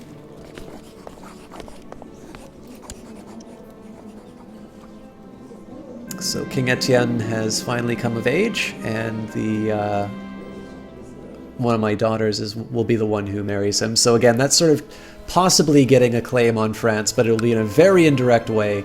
Realistically, I don't think that's going to happen, but you never know, right? I sat and looked at the fish course. The fish spoke to me and reminded me that my neighbor's titles were rich and should be mine. A messenger from the Lord Leviathan, and I gain a bonus to intrigue for that.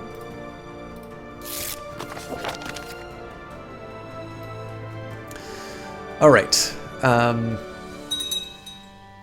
think we're at a point where I've unearthed authentic love letters proving that Duchess Ilsa of Upper Lorraine is actually a bastard. Her mother, Bona, had a torrid love affair with Duke Kuno IV of Franconia.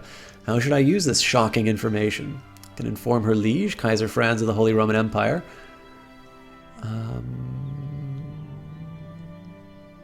Inform the Kaiser.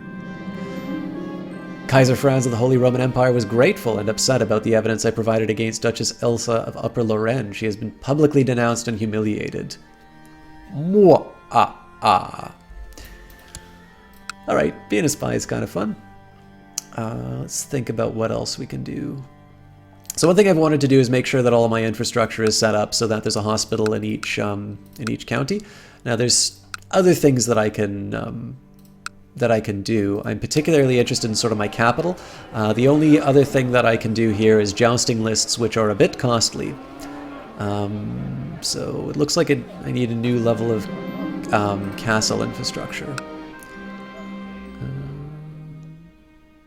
Need something real. What else can we get? So it might actually make some sense to start investing in things like castle towns if I don't have any... So yeah, lots of training grounds and things like that, but I'm mostly interested in castle towns once I can afford them. Of course, I do want to keep some money aside in case I need well, no, you know what? I think I can afford not to have the About a classic, she takes a little voice of it. Yeah, or needs something real. I think in this case we'll actually go for the castle town. I woke up this morning and realized that I've lost my feelings for my lover Frida. Such is life, I should tell her. So it's not giving me the option to continue these affairs anymore, but hopefully that will get rid of my stressed. So I'm going to take a bit of a risk here. We're going to put the money into castle towns. This is basically just to increase my economy. And the idea is that over time I'm going to be pouring that money back into sort of more military-oriented buildings. But at the moment with 128, I really can't afford to be hiring any mercenaries, and the mercenaries I do hire will stop working for me very shortly after. So now we're going to charge it up to 5, mostly go through things. There's one of two things that'll happen. Either something's going to happen that we need to deal with, or we're going to get the opportunity to change the laws. Basically, in 8 years, we're going to be able to adjust the centralization or the status of women laws. Also, my bride has not given me a child. Oh, but that's because she is sick as a dog. So, my liege, I have bad news from Metz. My attempts to increase the county levy has met with nothing but failure, and the reason behind this is Mayor Hartman of Brie. He has been nothing but trouble since I arrived, and he's used his wide influence in Metz to hinder all my initiatives. Curse him. My wife, Duchess Anontella, has not been herself lately. I've noticed that she's lost weight, has been overcome by episodes of intense fatigue. Apparently, the underlying cause is cancerous growth, which is sucking the life out of her. Call my court physician at once, but I have a feeling we're going to be getting a new wife. After being skillfully treated by the court physician, Bishop Norbert of Metz, my wife Anontella is feeling much better. Perhaps he is deserving of some praise. So I can personally praise him in front of the court, which basically, so I didn't talk about these, but the gregarious trait is one of these ones down here. They're positive and negative. I have mostly negative ones, but it's a mixed bag. I can compensate him and give him 2 wealth for the effort, but in this case I get it for free. So I'll use my gregarious trait. Not having much luck spying on Duchess Ilsa. We'll say she's up to something. The Holy Spirit left me and I felt lessons. Some cynics commented that I was finally sober, but they did not understand what the true love of the Lord felt like. So I no longer have negative 20 diplomacy, although my diplomacy is still pretty bad. So young Giesbrecht has finished his education in diplomacy. It turned out less well than expected. He is a naive appeaser. Naive appeasers want to be well liked and fancy themselves as diplomats. Unfortunately, everybody else just tends to bully them. So it's +1 to his diplomacy trait, -1 to his military. This guy is nothing special. Fortunately, he is a bastard, so.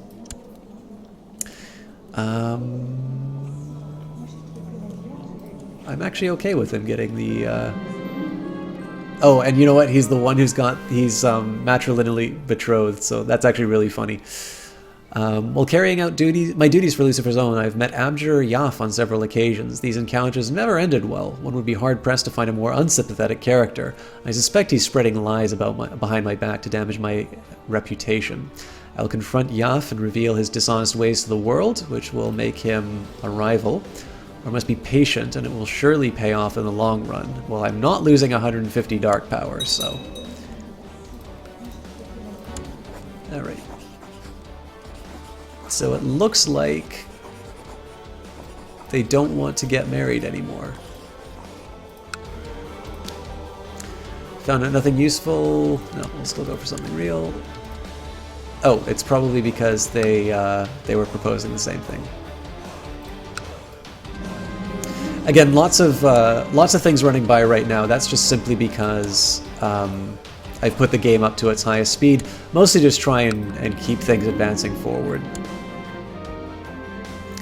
Although I suppose I can try and convert some more members of the court.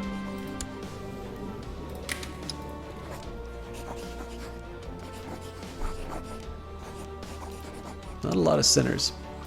Maybe Cesare. Lately I found myself worrying about my little son Rudolph. The lad is being... nope. So that was a chance to teach him the heresy that I'm a member of. But in this case it's not really worth it because he's not going to inherit the kingdom. Alright. So looks like he could go either way on everything. Let's make him a marshal though, because I sort of lack good marshals. Lords of the Holy Roman Empire have approved the institution of the Title Grant Committee law. So in this case, the nobles have sort of been able to force a little bit more control on the king or the Kaiser. Okay, what about Lothar?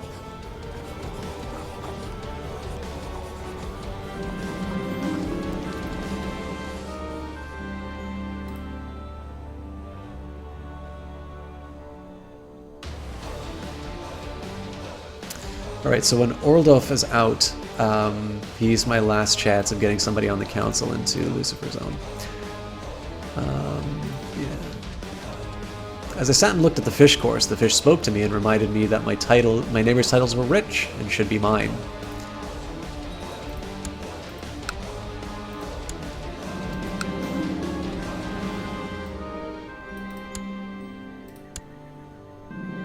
Fate smiles upon me, and my wife Anontella is pregnant. Excellent. The priest has everyone's full attention except mine. My thoughts are elsewhere. All right, we'll follow him once the mass is over, and it looks like Hextilda is the secret Lala. All right, young Rudolph has perished of the flu. As she's growing older, I can see that Hildburg could use some guidance on my experienced areas. It will require hard work and will not always be appreciated, but this is a chance to make self-sacrifice for Heidelberg. The reason I don't do this for daughters is, so this will turn them into a rival. This one will make me stressed. And in the end, I'm just going to marry these kids off, so I'll say that she has to learn on her own. If it were a son who is going to directly inherit the kingdom, I'd consider that, but I definitely want to be living for the next year as the young Baron is about to come of age. Heidelberg is developing a bit of a stubborn streak. I can teach her to become more proud instead. Now, let's see if we can do something about trying to get him a claim. Betrothed. And she's 2, so that's not going to work. Alright, so let's take a look at the title. Again, we're going to claimants. Dietwin is the most direct. Well, they've only got a son, so that's not going to work.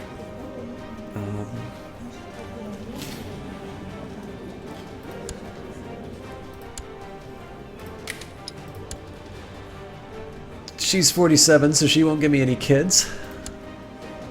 She's married. Sophie's 48, has a son that's already betrothed. The son was born to Duke Rudolph the Cruel and Duchess Antonella, named Heinrich. All right. Oh, twins. I'm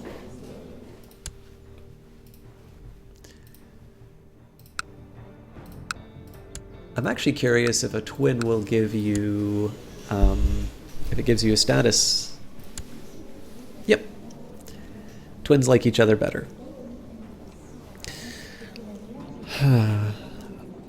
Yeah, I'm a little lost in terms of what to do. Well,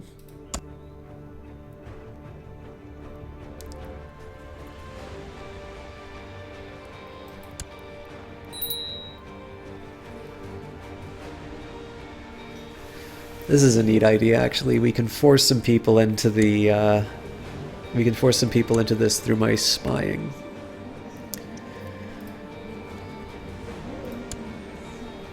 Let's start with the King of Bohemia.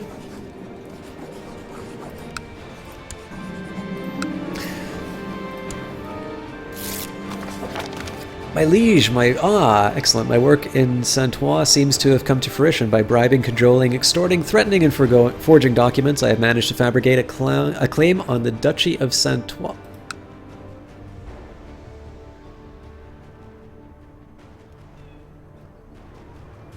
The county. Yeah, sorry. I was like, the duchy. That doesn't make sense. Presently held by Duchess Ilsa of Upper Lorraine. I leave it to you as to whether or not you want to use it. So this is going to cost me 124 gold. Not great. 100 prestige. Also not great. But she's going to be pretty easy to knock off, I think. So we'll use it. First thing we're going to try is something very simple. So if I declare war right now, it ends on the September 28th, actually. So in this case, I was going to just try and knock her off, but we can just wait until September to kick this thing off. Alright, so members are still getting knocked off. Now, I'm not getting any missions. I'm curious if this is because I'm a little curious if this is because I'm the leader.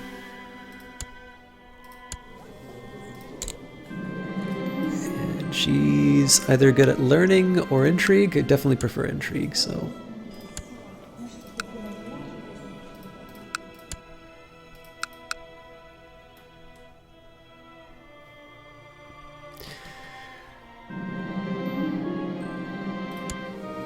Oh, she used to be my lover. See what happens when you stop being my lover? So, the original plan was going to be to just try and kill her. I could even do something like, there's, Tainted... Wait, why can't I do that? She's already sick. Okay, fair enough. So I could try an assassin or something like that, but not really necessary, because I wonder... My nights are plagued by terrible nightmares featuring the vile Rolf Valentinsen, my rival brother in darkness. He howls and roars at me to the tune of infernal bagpipes while Asmodeus looks on, bellowing with laughter. I'm sure that the devil is sending me these dreams for a reason. I must prove myself worthy or be discarded as a weakling, such as the way of Lucifer's own. Now, this can actually cause lots of problems. And especially with my succession a little bit fragile, this could go very wrong for me, but I feel like I have to break the monotony a little bit, so invite Rolf over for some fun.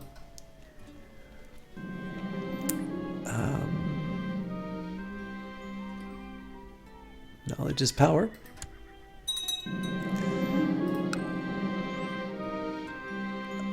My acquaintance Rolf declined my offer to lay our differences aside and have some harmless fun together. The foul boar must have sensed my true intentions. Damnation, I lose 150 dark power. That's a new one, incidentally. During the transfer of power, Ditepold, Raptonen lost their crown of pearls. Hang on.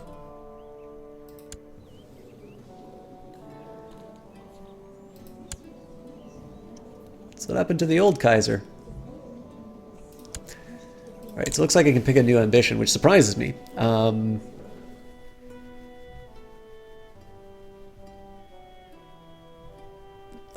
think I'm going to go for Groom and Heir, because that should be over pretty soon, I think. Oh wait, no, it has to be in my blood, so that's... or like directly from me, so...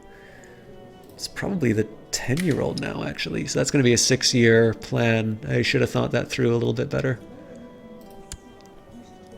Even Rudolph would have taken a while, so... Oh well. I think we're just going to sit and wait for the chance to declare war.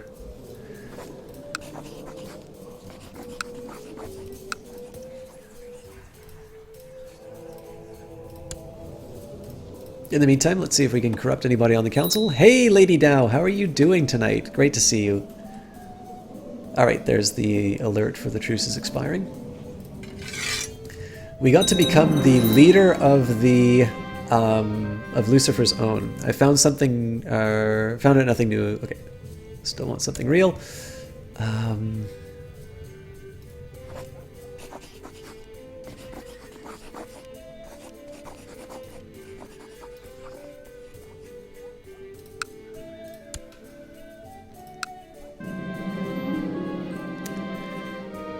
Must be more to life than this, and I lose this trait Content, which was going to improve my piety and lower my intrigue, so my intrigue actually goes up, which is good for Lucifer's own.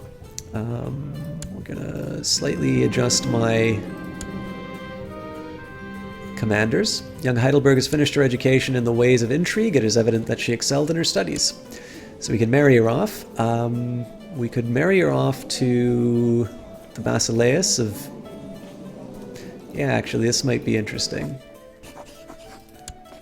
This pleases me. So we'll see if we can get an alliance with this guy, actually. So by marrying into the family, you get a non-aggression pact. And you can potentially develop that into an alliance. He does not want to because he does not have a good opinion of me, and who can blame him? Thanks to my loyal spies, I found out that King Rutger of Bohemia is attempting to promote his vile heresies. How should I use this information? Threaten him with exposure unless he joins my factions. When confronted with the evidence, King Rutger swore to join my factions. Alright. So what we're going to do here, the effort here is to try and put myself on the throne of the Holy Roman Empire. This will probably not work, incidentally. But we'll give it the old college try. So next up, just go to vassals. I usually like going by rank. The hard part now is going to be to try and find a good way of dividing all of these dukes by their armies. I might actually be the strongest army. Oh, Cesare seems to be in good shape. But I don't seem to be able to spy on him.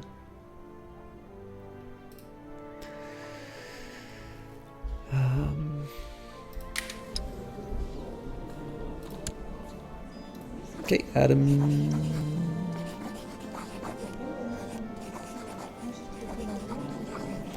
Interesting. So I'm going to assume this is because it still thinks I'm spying on the gentleman. Also, it doesn't seem to be that he's... Nope. Found out nothing useful about King Rutger. I think I'm going to spy on somebody else. Okay, so for whatever reason, he's not joined my faction, which is actually very irritating.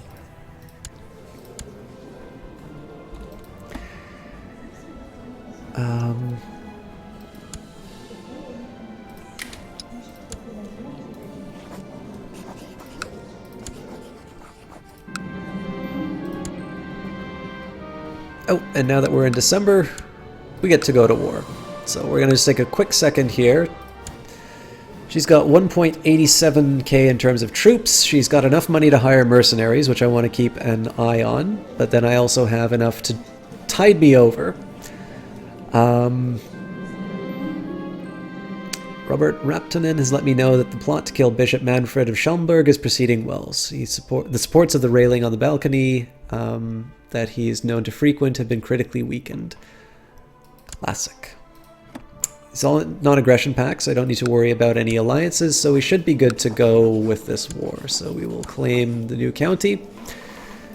We raise our armies. Now, unlike Total War, this game abstracts away pretty much all of the military. Actually, we should all converge on Metz. It's tempting to just kind of barrel into them like this, but the last time I did that, I actually wound up paying pretty heavily. The rivers are between here, Lorraine, Troyes, and Bar. I'm going to take a long way around. We're actually going to head down through Bourgogne and then up into... Oh, it looks like they're coming after Knowledge is Power. So it looks like they are going to arrive January 24th. Yeah, so they're going to be too late, which is fine. So one of the strategies that you can do in this game is actually to try and get your troops on top of theirs before... Alright, so this is a great opportunity here because they've already crossed the river. I'm just going to let the last 104 guys show up. I'm also going to assign the best commanders to each role, although this potentially kills me because I'm actually going to be leading the middle.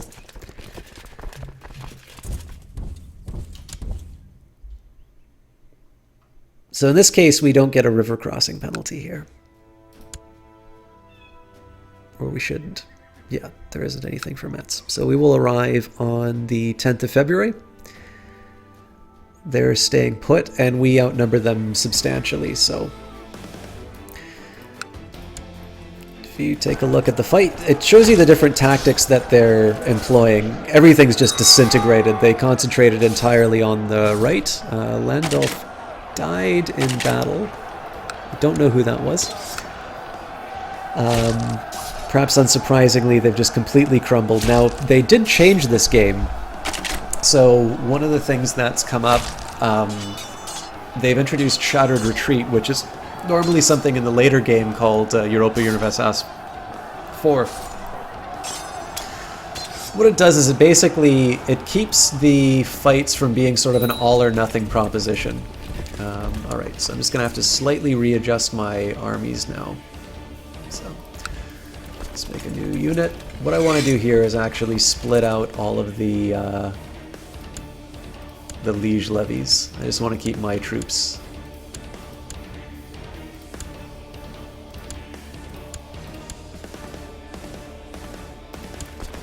Alright, well that's no good. I think what we'll just do here, lower some vassals. I don't lose that many troops. We've already broken the back of the main force, so what we're going to do is we're actually going to split this army up so that one half is going to take on the main objective and the other half is going to...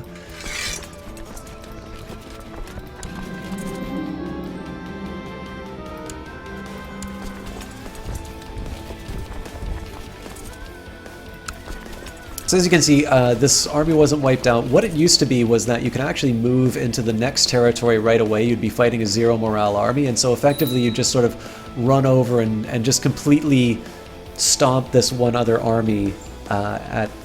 It would come down to basically one big fight. Now, some people didn't like that addition because they were sort of used to winning that way, but I actually think it was a good change for them to implement. One of the ways that you can do well in a war. Now, obviously, I outnumber them by a lot, so this is a foregone conclusion. I felt the Holy Spirit fill me just like the apostles of yore. I could speak in the tongues of many peoples as the Holy Spirit gave me the power to express myself. The only problem is that nobody else can. So if you want to improve your war score, first of all, a big battlefield victory like that is a good one. Next up, if you siege down war objectives and personal holdings. The good news is that this individual owns both. So in this situation here, I'm not really losing a whole lot by, by splitting my army up. The one thing you do want to make sure is that you outnumber the defenders, and there are some events that can actually lower your force, but in this case, we'll be in good shape. I'll speed up the game in a little bit, but I just want to take a minute here and see what my most logical upgrade is. So I can get one. I'm thinking something about the castle or keep infrastructure is the way to go here. We'll do diplomatic education. So as always, I want to be focusing on my capital holding. Newcastle Town is currently being prevented by a castle infrastructure 4, which I believe we can obtain. Yes. So that's going to set me behind a little bit in terms of my ability to... it's going to set me behind a bit in terms of my ability to... how do I put this?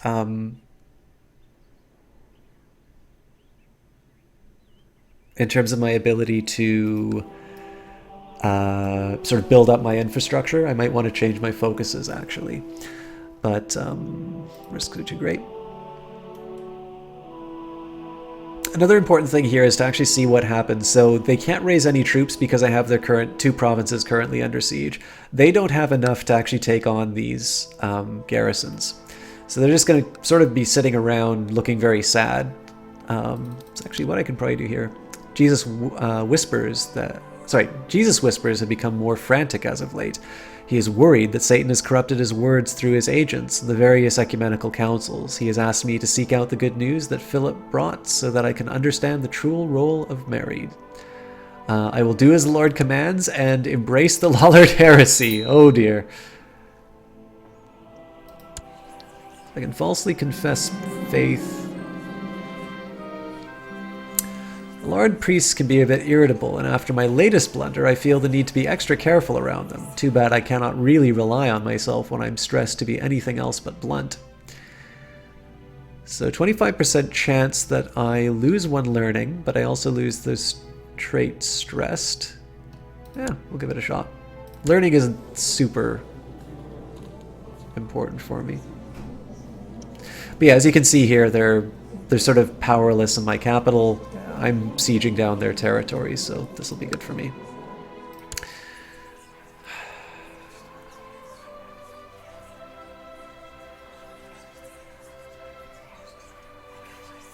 I think we're actually going to hold off on this. This is probably going to wind up killing me, but I don't want to lose the piety unnecessarily, especially because the game can just sort of turn around and turn me lollard at any given minute. So, alright, not having much luck spying. And I have a feeling that my son just tried to kill me. Yep.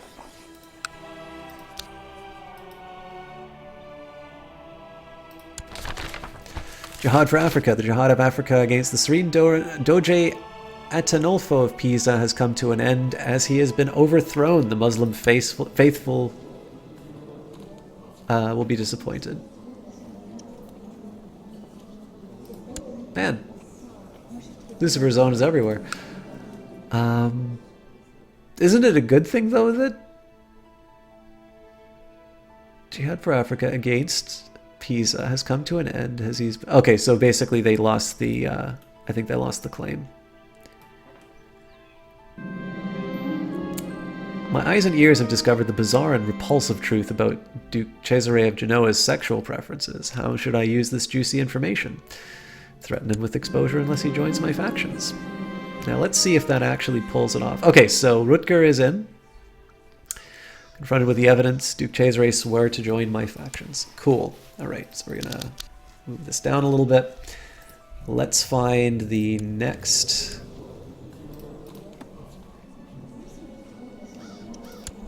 Alright. Adam it is.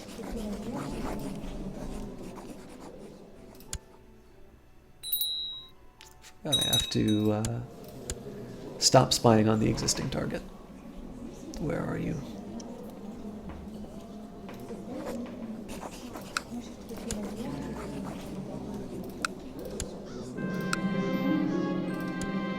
Rumors of a traitor working with the besiegers have eroded the morale of the defenders of Vaudemont. So that's something that benefits my sieges. Betrothed to marry. Excellent. I don't think that's going to change the alliance. They live in harmony and contentment. Regrettably... Oh, that's because it already worked. So if we form an alliance, similar idea. Can I recruit him to Satan? And I need a new commander, so...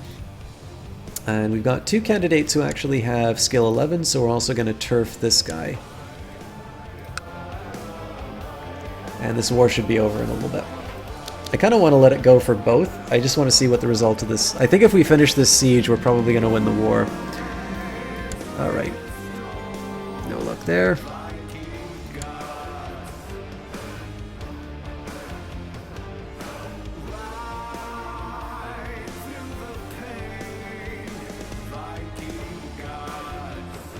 This is pretty costly. I wonder if this is because my my main holding is under siege. My troops ransacked the castle of Vaudemont and they uncovered an interesting relic that Duchess Amelie had hidden away there. Wonderful news. Oh, and I get the Crown of Pearls. That is very cool. Unfortunately, it looks like Mom died, so I'm gonna have to...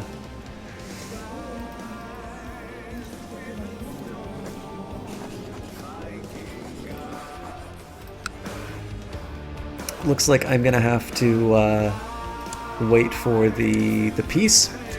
So we got 16 gold for the siege. You know, this will be over probably in less than a month, so I am actually gonna hold out. Oh, well, I have to hold out because we're at 91%. Pretty sure Bar should be able to take that, though.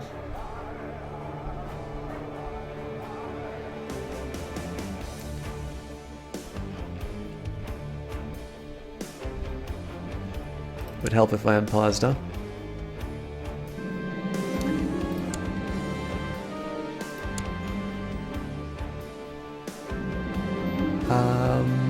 Similar idea. My snoops overheard that Duke Adam of Swabia has told shocking lies about his rightful liege. How should I use this information? Threaten him with exposure unless he joins my factions? He laughed at the evidence, flat out refusing to join my factions. He will live to regret this.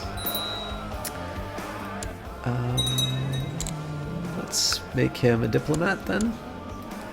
And we've got 100%, so we're not going to push this any further. It's too costly. Enforce the demands. And I've successfully taken the title from my enemy. So we're going to head back to Mainz, and we'll lower the levies so my costs can go back down. Looks like that is actually the cost of having a 6k army up, so I want to use that very sparingly. Now, the challenge here is that I'm back to the having too big of a demand. There's not a lot of good answers to that, unfortunately. I don't quite want to give away these titles yet. I think the better way for me to handle this is just eventually start moving up my my centralization. Now, I'm not going to be able to change that for another 4 years. I also need to make sure that my legalism is high enough. So if we take a look here, I'm at level 3. So I'm going to be able to do that one more time, but when I actually get bar, I'm no longer going to be able to incorporate that, which is a little bit of a shame. But I think we're just going to live. We're going to live with what we've got, and I think now we're just going to lay low and bring in some money because I'm definitely behind where I want to be.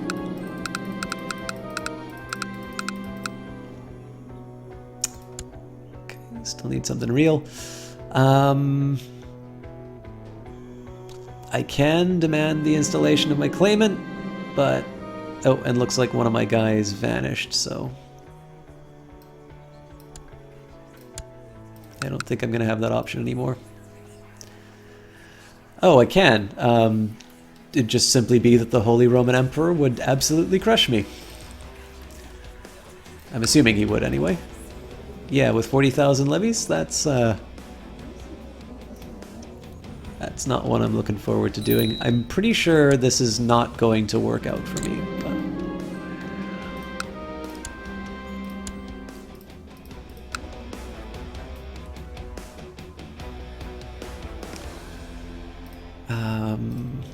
what other dastardly deeds can I get up to? I'm a little surprised I can't actually usurp the duchy.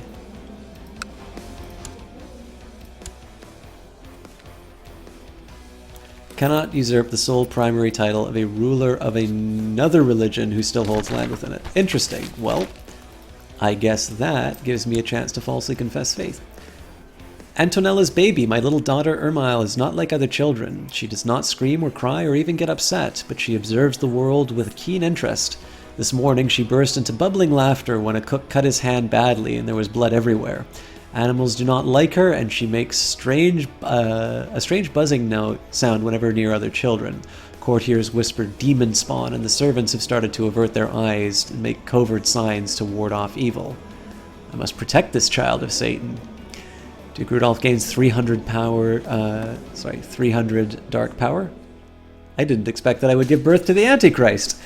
50% chance, no effect. 50% chance that she suspected demon spawn. Well, hopefully she doesn't get suspected demon spawn. Even though I'm now publicly proclaiming the greatness of God, I still hold my Lollard ideals in my heart. Praise God. Alright, so now I should be able to usurp this title. It would be claim.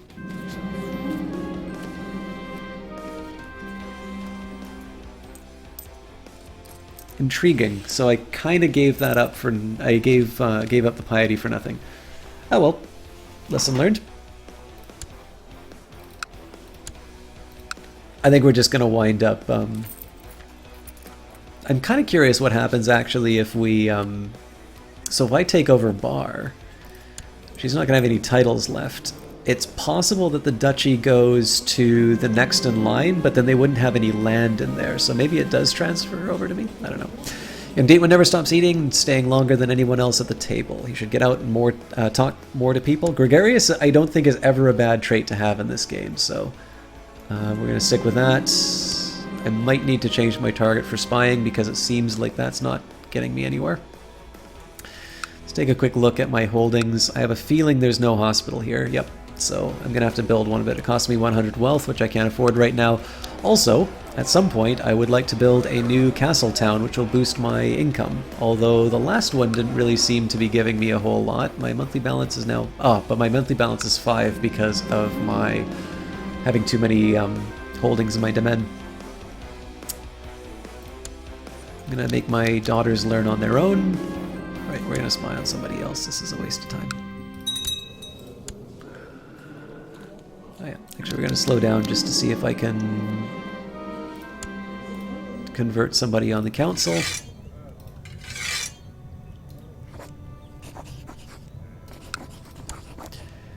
And let's try... So for whatever reason, I think Cesare left? No, both of them did. Alright, so yeah, this is definitely not going to work without some very substantial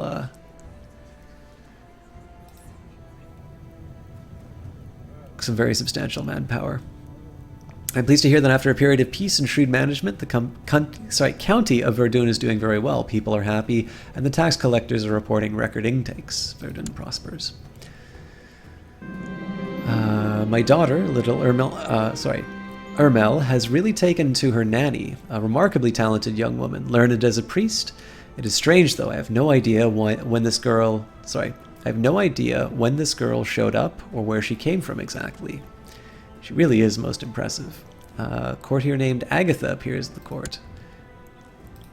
So, GB Wolf, how are you doing? This can't be the same Agatha. Well, it looks like the same Agatha that I had. So, quick, none. I don't believe that. She has to be a member of the...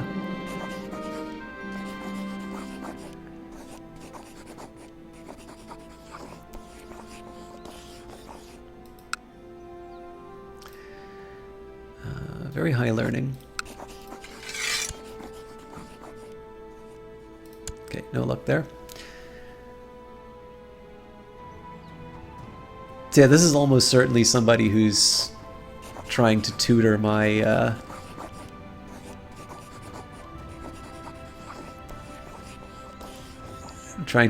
demon spawn. Oh, and she suspected demon spawn now. Trap.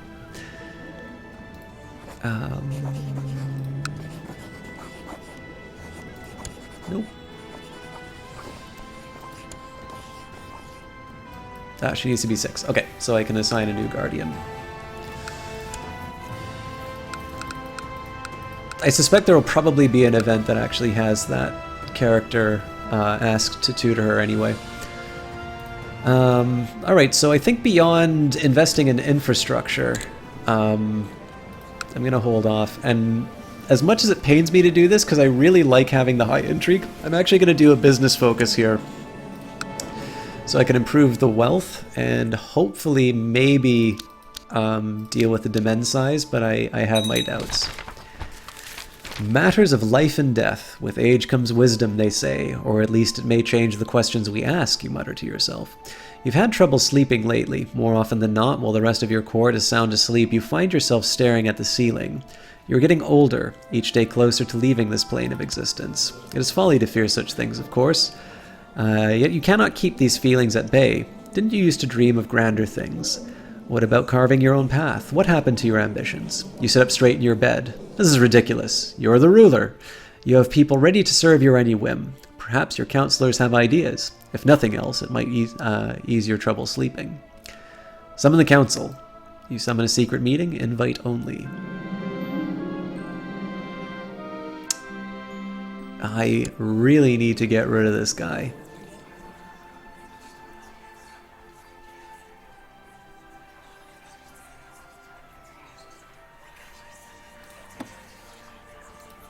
Does nobody hate him?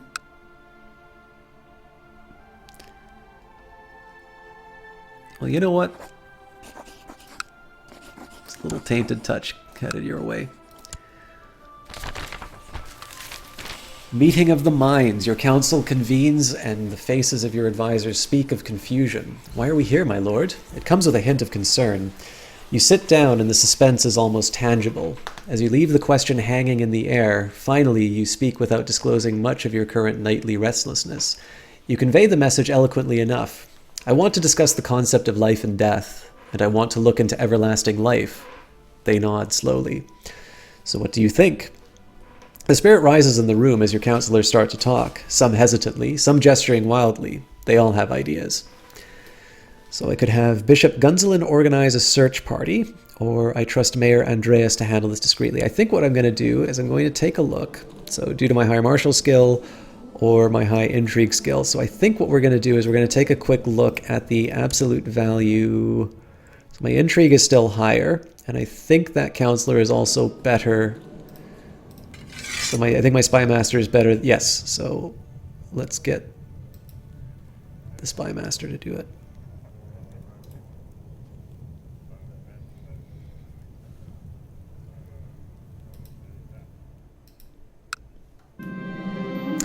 Praise be Satan, my black magic has borne fruit. News has reached me of the withering unbeliever, Prince Archbishop Alesso's recent illness. He is suffering from cancer, and I doubt that he will last very long. May demons dance on Alessio's grave. Alright. Oh man, that was so quick. Alright. Oop. Coleman is no longer steward for Duke Rudolph. What happened to him? Suspicious circumstances. Well, somebody didn't like him. Alright. He was actually a pretty good steward, so I'm a little unhappy about that, but we will get more money in Mets. I think we're just going to charge ahead. Promises in the dark. Your spy master finds you in the night, startling you awake. Sorry, master, but the walls have ears. I dared not come during the day. He says, somebody is on my track. I could use some help throwing them off my scent. No, don't worry. It means that we're getting closer, he whispers, a confident smirk only just visible on his face. There's a legend, you see. Well, we're very close to locating a certain person who can help, but we're not the only ones looking for her. I could pay for disguises, which will cost me 114.34 gold. We're going to do it, though. Because immortality is worth it.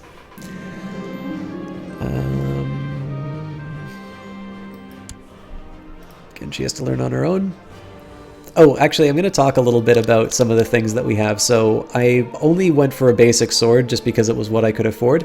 Skull Trophy actually came from one of my enemies. As one stares into the empty sockets of this decidedly human skull, it is not uncommon to experience both fascination and revulsion. It is a reminder of our impending death, and for some a satisfying deed. That was actually Alwa von Metz, so this was not the guy. This was not my murder. Common sword worn by many battle, and then this is one that we stole from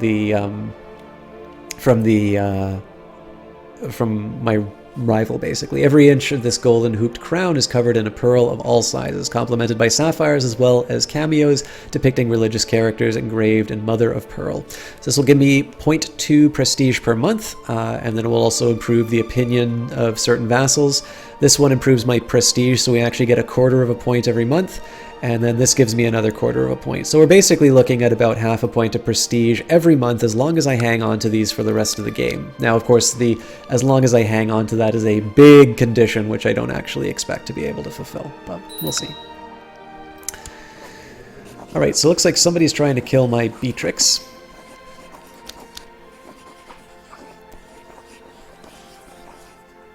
I don't know why. It looks like she's very determined on it, so we're going to just hold off on that, as long as it's not the spawn of Satan. In the meantime, let's see. I think chances of converting my liege, my liege's council is going to be pretty remote, but we'll give it a shot. Adam didn't like me, so I have a feeling this is not going to turn out well. Young However has finished her education in the ways of intrigue, and I notice with pride that she's attained nothing less than a masterful level of knowledge, which gives her the elusive shadow trait. The elusive shadow has mastered the art of intrigue and should make a perfect spy master, as well as an ideal mentor for other prospective schemers. Gives a +9, so when you're at the highest level, it's a tremendous bonus that you get. She does lose 1 to stewardship, but I think that's generally okay. I think the Duke here might be the better call. I just don't like losing prestige. I don't think... Oh, well, I get some there.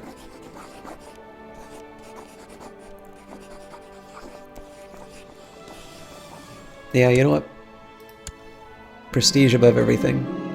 Alright, so again, not really able to convert anybody. Find out who the other Lollard is. My niece!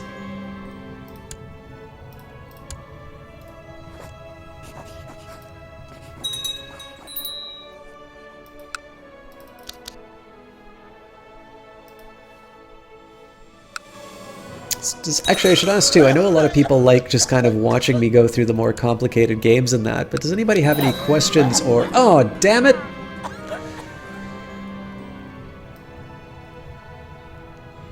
You have a new heir. If your character dies now, you will play as Wilhelmina von Metz. Luke Told is no longer steward for Duke Rudolph II. Duke Rudolph I has given up the ghost at age 56. He died of severe stress. Prone to sloth, he never did anything that he did not have to. A wicked man, Rudolph will surely pay for his sins in the afterlife. Duke Rudolph II, a wise and learned man. Progress and innovation are expected under his rule. Long live Duke Rudolph II. So be it. All right, so... Fortunately, this guy is relatively young. We've got a clean slate. I'm going to have some chances to...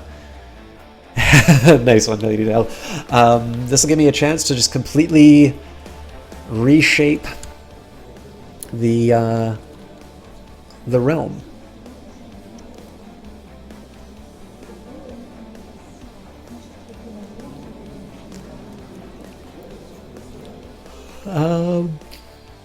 So I don't have any sins, but I think I should still be able to join Lucifer's Own.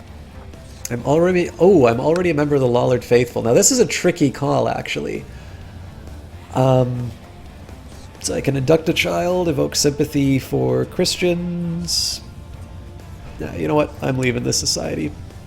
Are you sure you want to leave your society? Your rank and power within the society will be forfeit. Even if you rejoin, any society-related event chains or missions will end. You'll also be unable to join another society for a period of 90 days. We are safe. It's not exactly the full, like, story playthrough, but it's really tempting to go for a loyalist on this council, but...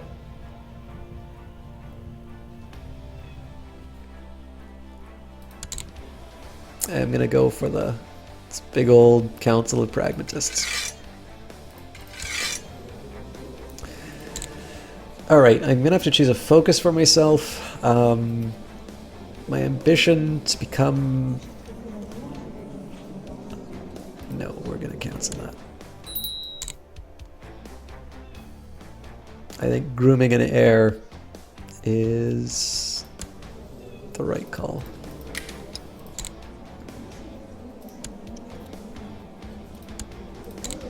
And in addition to that, we will become a seducer.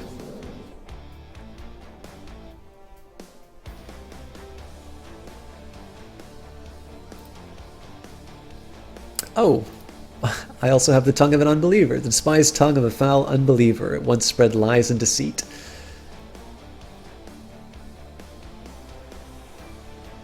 Good to know. All right. Actually, you know what? We're going to make sure we've got the best in everything. So I'm definitely okay with Guido taking that role. He's a loyalist. Can't get a better spy master. My court chaplain is fantastic. All right, so minor titles. Bishop Norbert is the most logical. I don't see a point in making this regent resign. And I think I'm going to keep the commanders as they are. So actually things are fairly okay the way they are right now. We will also make sure that we are raising money in Mets.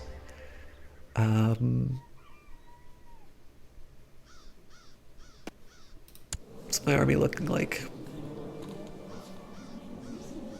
I mean, so I'll have about 7k to my name. That's not too bad. Let's just think a little bit about what I can do here. You know, military tech, we're actually falling behind on that, so I think research is the better call. And we will do, we will actually try and fabricate a claim on Bar. This is because,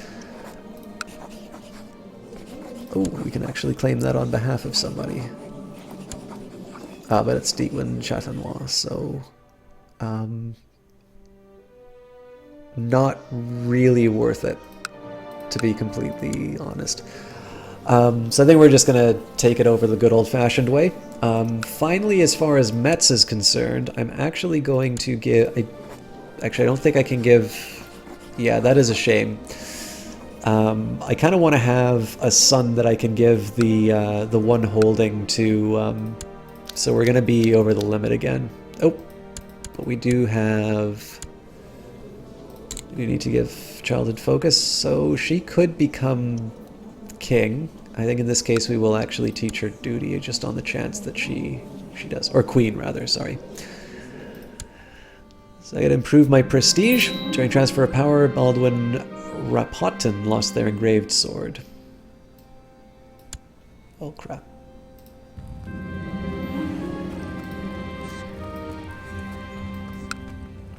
And I do need to be a sinner, so I actually should have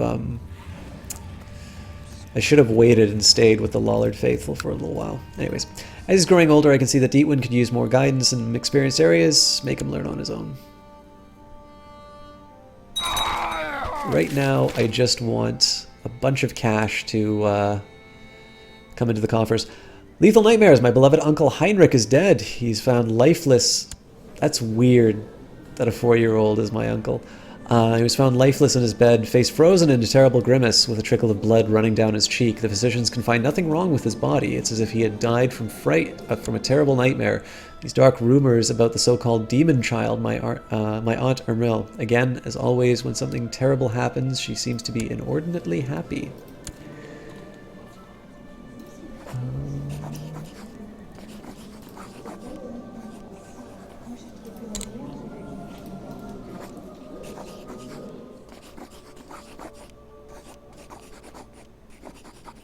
Definitely don't want to force that. Oh right, but we can't do that until she's 6. So.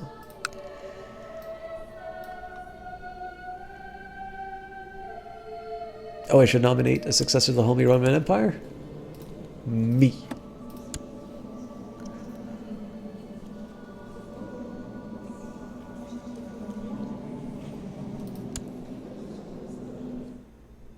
I have a feeling I'm probably not going to be getting the job. Anything I can do about laws? Yes, I can actually raise the centralization again, so that's going to help me with my problem. But that didn't seem to boost my domain size by what I needed. Oh, yes it did. Please try to get everyone's full attention. We'll follow them. Interesting! The Kaiser is a Lollard. So did I wind up joining the society again?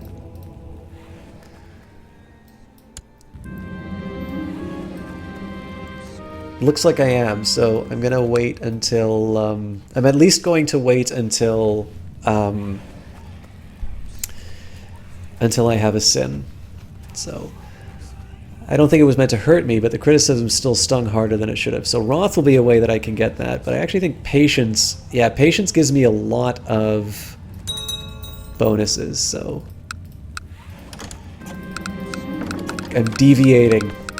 Disaster, your fellow member in the Lollard Faithful, Hextilda, has been caught by the court chaplain. She rots away in the Duke's dungeon. Oh, looks like there's some perks, so.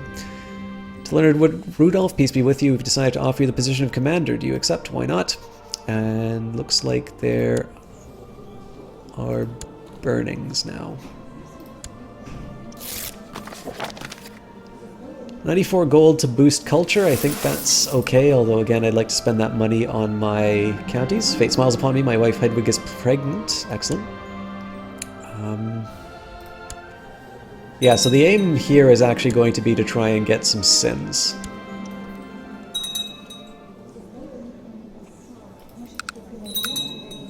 I suppose one of the funny things here is that the Kaiser is a Lollard, and yet there's still persecution of it happening. But I'm not quite sure how else you would handle that. So yeah, the next few steps, so we have to abandon our effort to corrupt the Holy Roman Empire. I mean, I guess the one way we could think about it would be the heresy. Looks like we got a daughter, not exactly what I wanted, but... here we go. Okay, so we're going to assign her a guardian. Where is that super evil nun? Demon possessed. Is she really the one?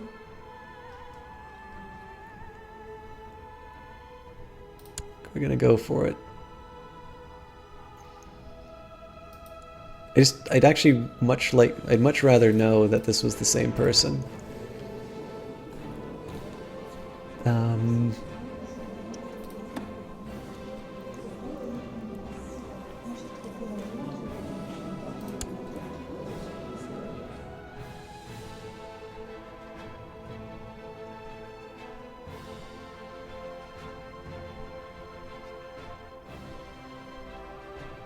Yeah, I don't think this is the same person.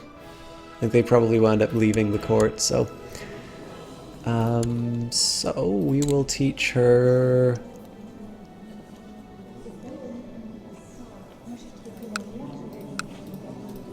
Pride. Alright, another daughter, not exactly what I was looking for.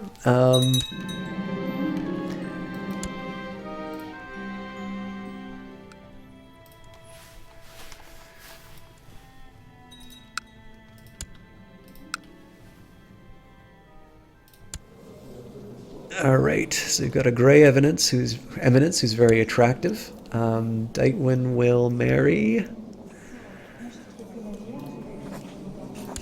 a courtier. I was in the middle of a conversation with the chef when Adon appears from nowhere, grabs me by the arm, and pulls me into a nearby room. With a wrinkled forehead and sweaty palms, he told me that he intended to leave our society after being haunted too many times by shadows in the darkness. I can persuade him by talking about solidarity. We can explain the importance of devotion. I can use my soothing voice to calm him down. Or if that's the way he feels about it, well, clearly we'll use the soothing voice to calm him down. I'm starting to think that Rishenza might fancy me. Make a move. I went to Rishenza's chamber and gave her a good tumble. I like the miladies with scars. It's good to be the Duke. God's blessings upon thee, faithful Rudolph. As secret practitioner of our religion, it is sometimes easier to neglect your true self. For your sake, as well as that of the Lollard faithful, we ask that you conduct a secret ceremony in honor of God. Except, what do I need to do? After getting Adon seated and listening to his worried feelings, I managed to calm him down. After having ventilated most of his thoughts, Adon was determined that our community and cause is something worth fighting for. One for all and all for one. Okay, so it looks like I just right-click and say Prepare Secret Ceremony.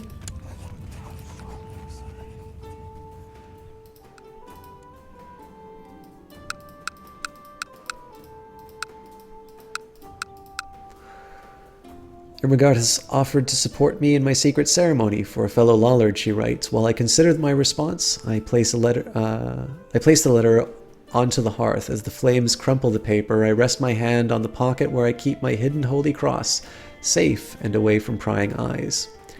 I appreciate the gesture, or I don't have time. Yes, I appreciate the gesture. This is kind of neat. I don't believe there were the religious secret societies at the start of this DLC. So this is a neat little avenue to head down.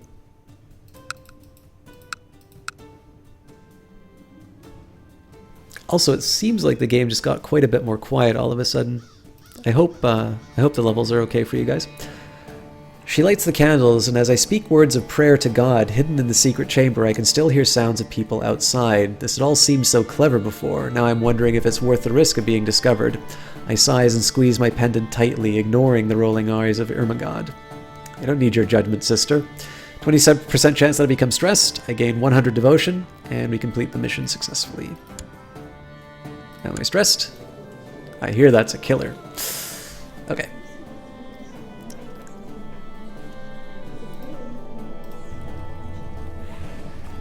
So we're okay, but I do need to start making some trouble, so let's find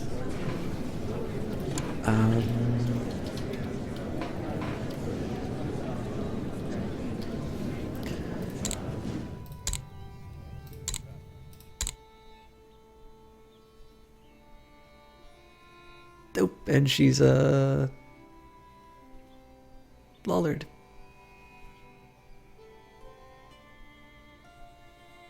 And lustful. Alright. Seems like a good place to start. Should bring all my seduction scares to bear on Adelind until I have her wrapped around my little finger. She will be mine. Also trying to avoid the lover's pox where I can.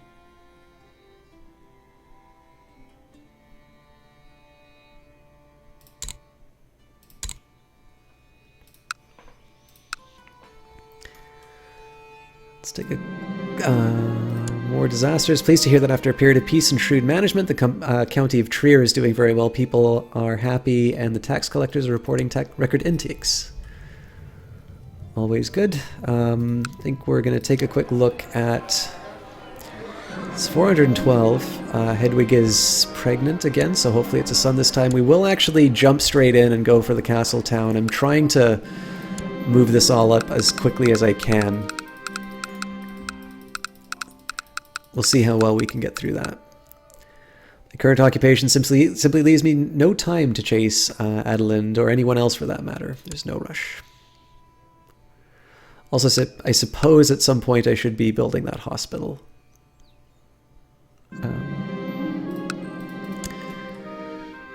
So I'm glad to know that... Oop. Dude just died. Heidelberg von Metz died under suspicious circumstances. It's probably cult activity. No connection with the Byzantine Empire anymore, unfortunately. We'll say no rush.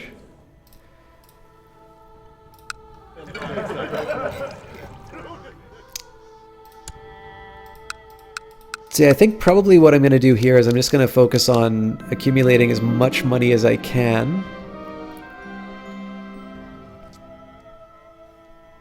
And building out that infrastructure. We'll wait on the hospital for the next little bit. And oh,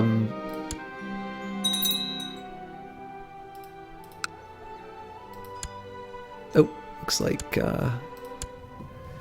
sorry, I said I was going to keep the game moving forward, so new spy master.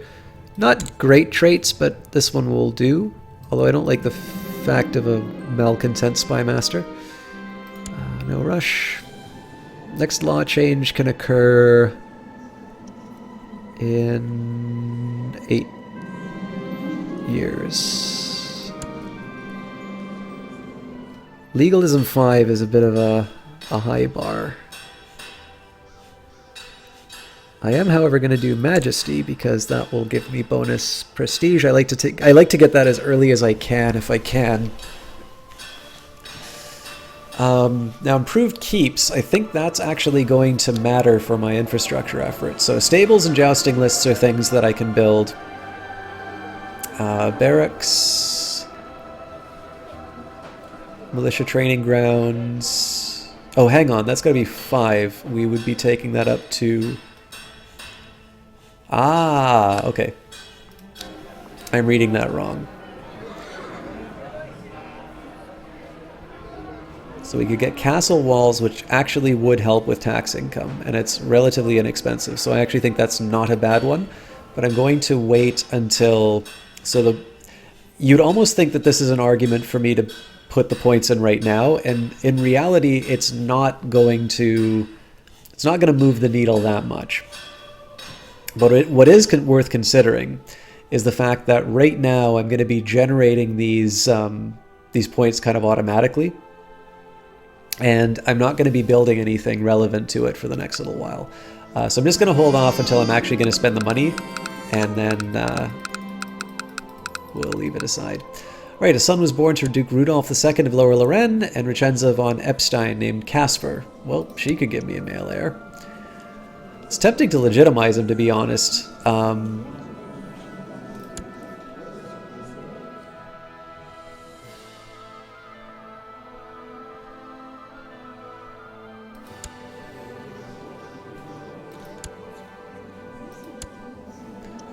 Yeah, we'll acknowledge him. I have a feeling it's going to hurt the wife, yeah.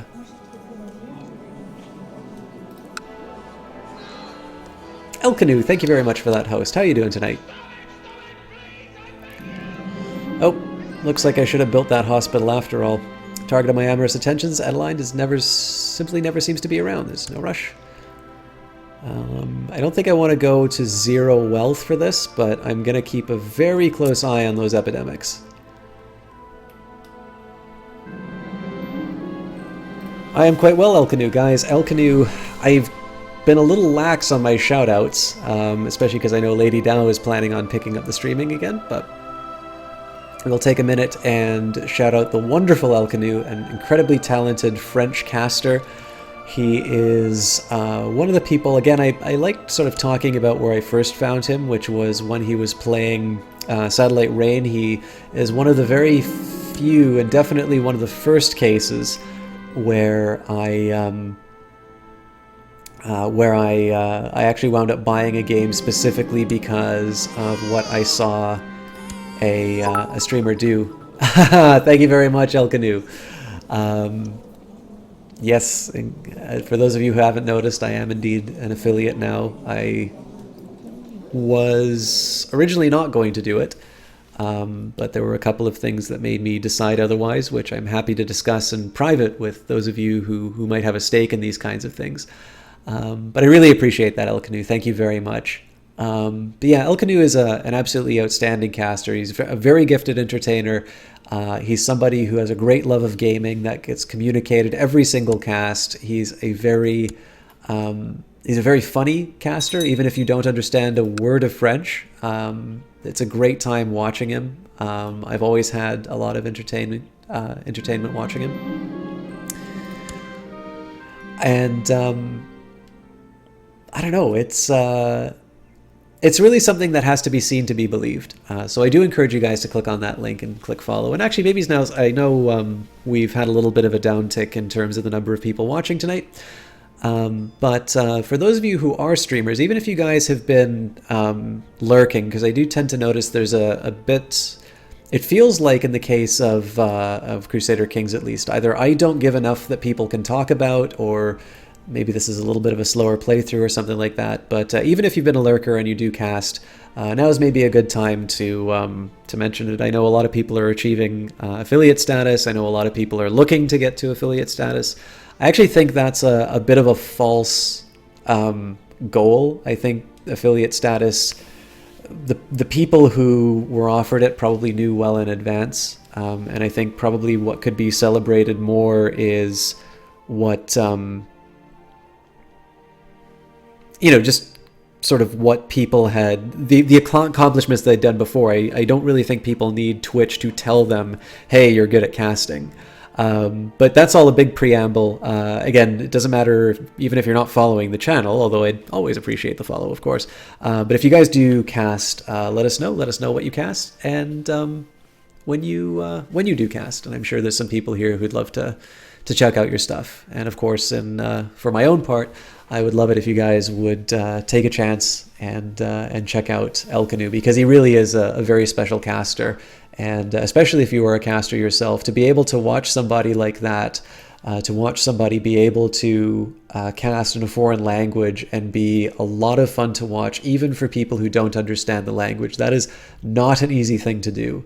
And I'm always very impressed with whenever I see Elkanu do it. So, all right, my wife just asked me if I'm having an affair with Richenza von Epstein. Her stony expression does not reveal whether she knows or is only guessing.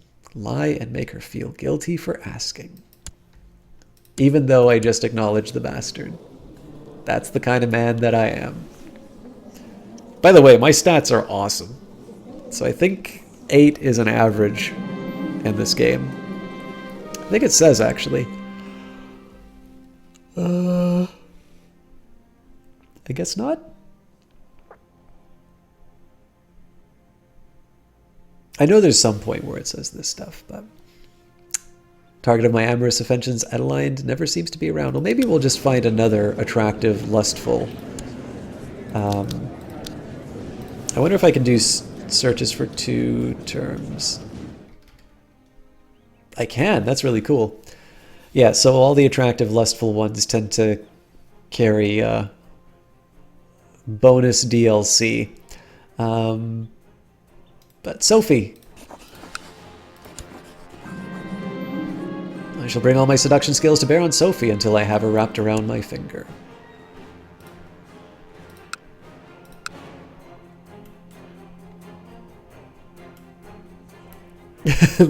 Yeah, that's my bastard, but how dare you assume that I'm having an affair, wench? Exactly, Lady Dow. Thank you for giving me something to roleplay. So I'm watching this stuff spread out. If it goes to Verdun, I'm not too worried about it. Oh, damn it. I should have paused. Let me just take a look. Can marry some of these guys off. We will get the connection with the Byzantines. These are bastards, so it doesn't really matter where they wind up. But I don't want to lose...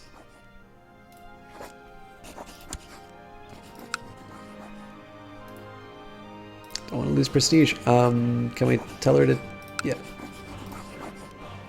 She's depressed. Take the vows.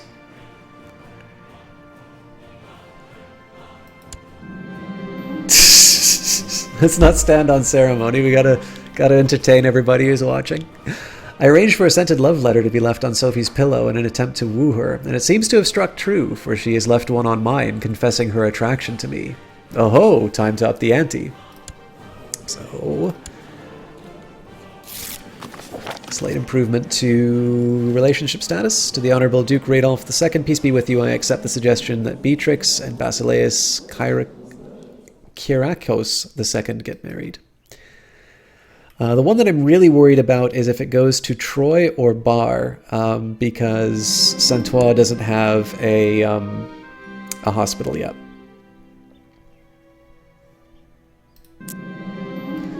I made sure to attend a minor event in Treviso in hopes of seducing Sophie, but despite my best attempts, she remains unimpressed.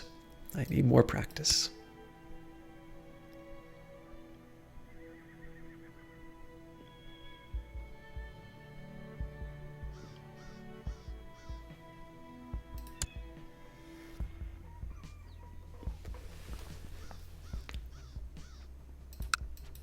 So, this is not a bad... Oh, a midnight snack. This always works. I managed to chance upon Sophie alone in the kitchen when she came down for her usual late-night snack. We've talked and laughed for hours, and I can tell the attraction is growing.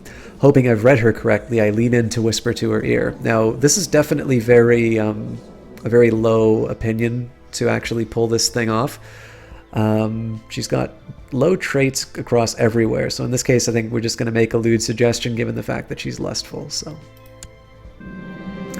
I sure know how to cajole women. Sophie and I spent the night making sweet illicit love in her bed. I snuck off in the wee hours, leaving the court clueless, I hope. Let our love grow, and she will become a full-time lover. So the aim here is to try and give myself some sinful traits. Alright, next. Again, preferably somebody who doesn't have the lover's pox. Back to Adeland. Oh, it's because she's in seclusion with the court.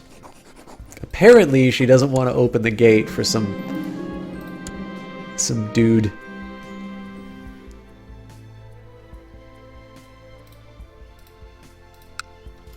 I suppose I can understand her position. I just want to show her other positions. Let's speed up. So actually, this is not a bad idea to talk a little bit about, before I speed up the game. I've read this so many times, I'm just closing it out. Sorry guys if you want to hear it, but this is not a bad time to talk a little bit about some of the things that I think people struggle the most with in Crusader Kings 2, which is the waiting.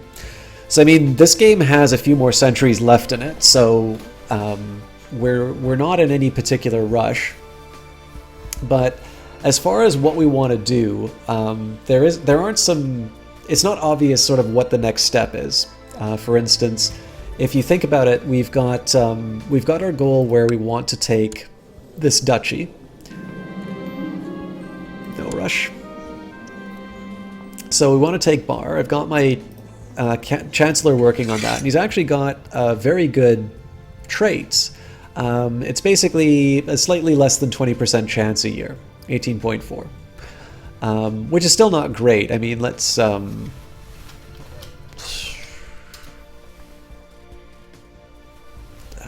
you know what? I'm not gonna do the calculation, but like I can't be too angry if this doesn't work out.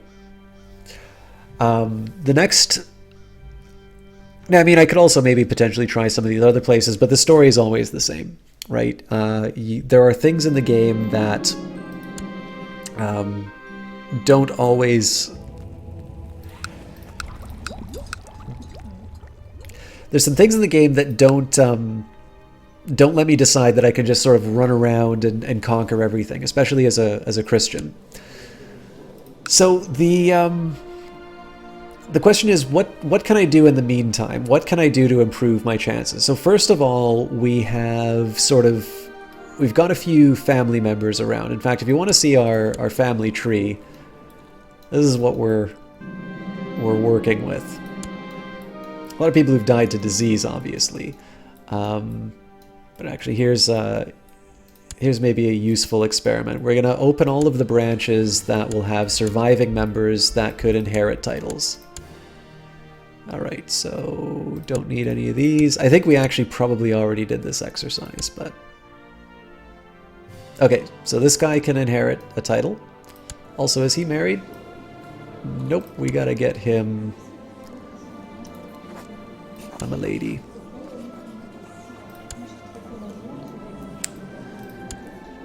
Alright. So yeah, these all wound up as different houses.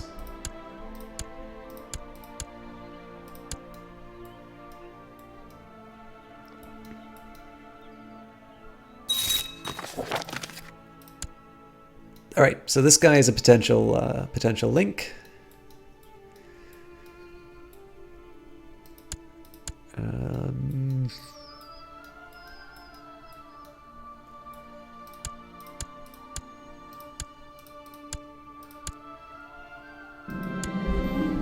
Deep one also. And then I've got some kids too. Actually, there's not quite as many as I thought, but Guido also needs a milady, so does not look like there are a lot of eligible ones, but maybe we can, yeah, we'll do a betrothal to somebody who's close.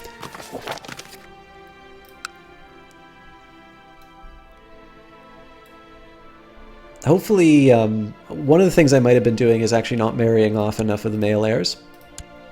So hopefully that will fix. For some time now, Duchess Hedwig has been avoiding me. She's not visited my bedchamber for several weeks. When I've demanded to know why, she's given nothing but feeble excuses.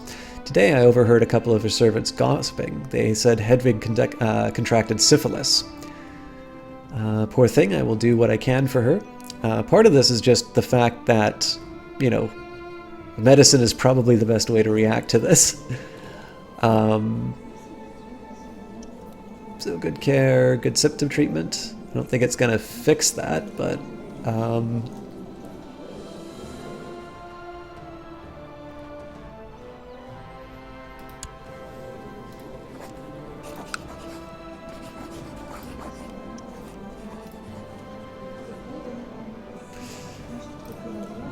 So that's going to be a complication in terms of the bloodline. I mean, I could have just offer. But it's not necessarily obvious to me that I have...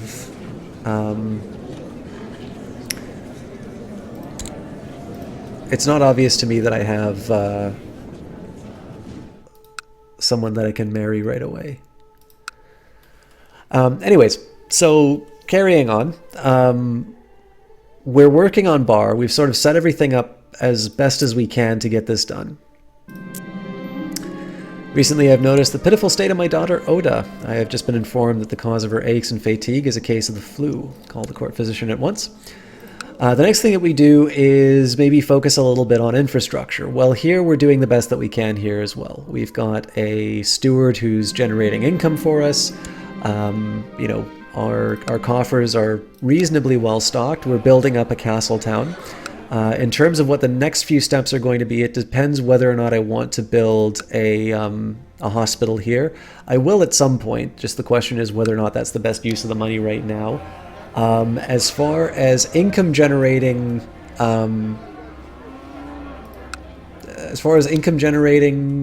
buildings, I think we are tapped out.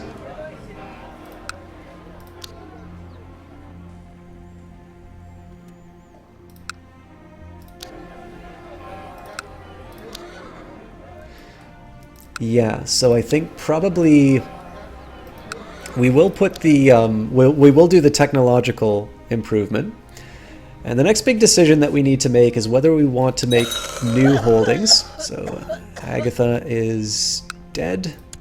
Again, these are just family members. It's not necessarily important. So we can save up a little bit more, and we can start building these other holdings.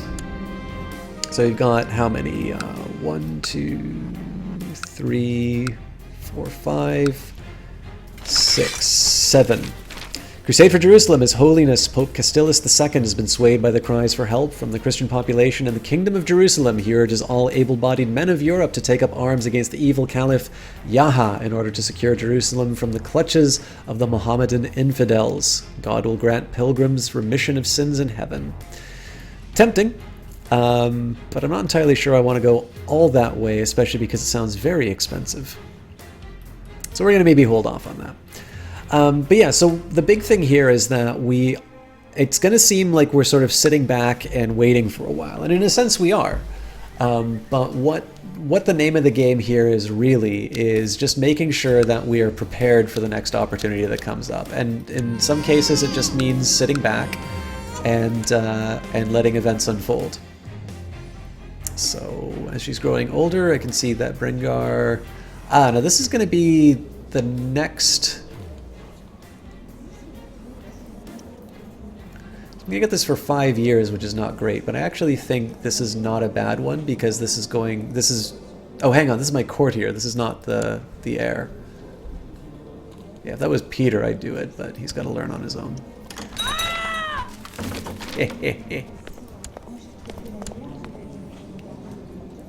Oh, hang on. That was the spawn of Satan, I think.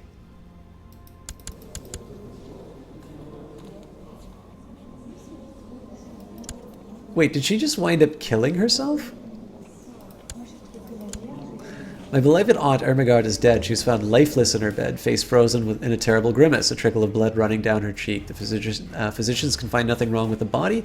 It's as if she had died from fright of a terrible nightmare. There are dark rumors about the so-called demon child, my aunt Ermel. Oh, Ermel, okay. Again, as always, when someone... Emily AKS5, thank you very much for that follow. As both a crusader and a king, you appreciate the stream. Well, thank you very much, MC. Great to see you again, as always. As always, when something terrible happens, she does seem inordinately happy. Alright, let's find the demon spawn again.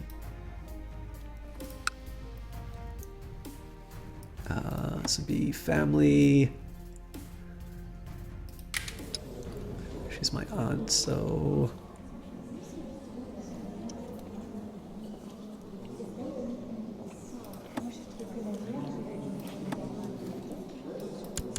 Oh, right. This,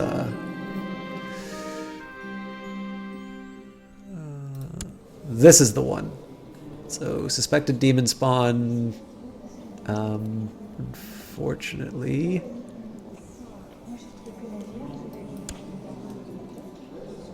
I don't know why she's being...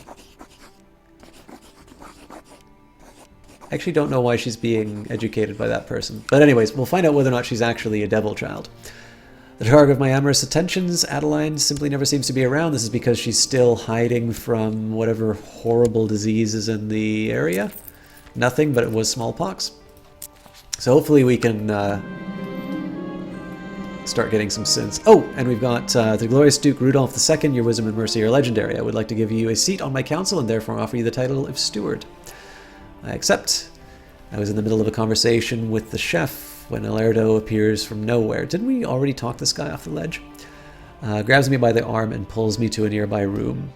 With a wrinkled forehead and sweaty palms, he told me that he intended to leave our society after being haunted too many times by shadows in the darkness.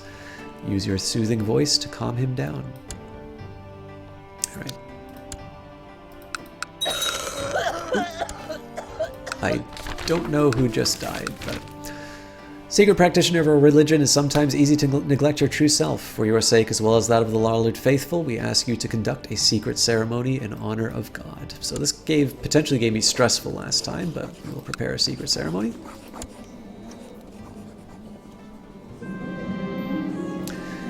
After getting Alerdo seated and listening to his worried feelings, I managed to calm him down After having ventilated most of the thoughts, Alerdo was determined that our community and cause is something worth fighting for. One for all and all for one.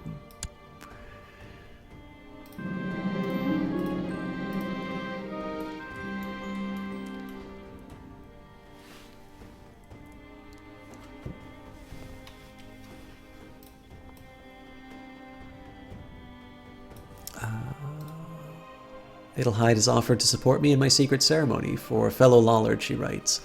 While I consider my response, I place the letter onto the hearth. As the flames crumple the paper, I rest my hand on the pocket where I keep my hidden holy cross, safe and away from prying eyes. I appreciate the gesture. Target of my amorous attentions, Adeline, never seems to be around. Well, at some point she's going to get out of seclusion.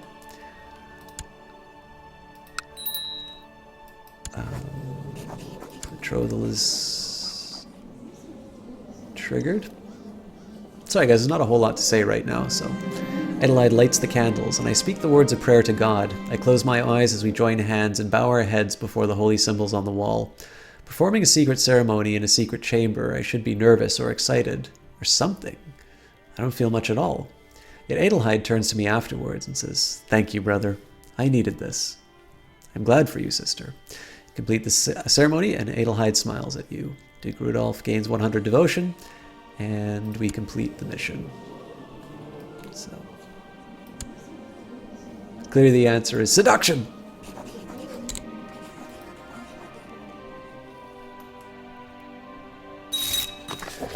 Magnificent Duke Rudolph II, peace be with you. I accept your suggestion. Didn't we already get married?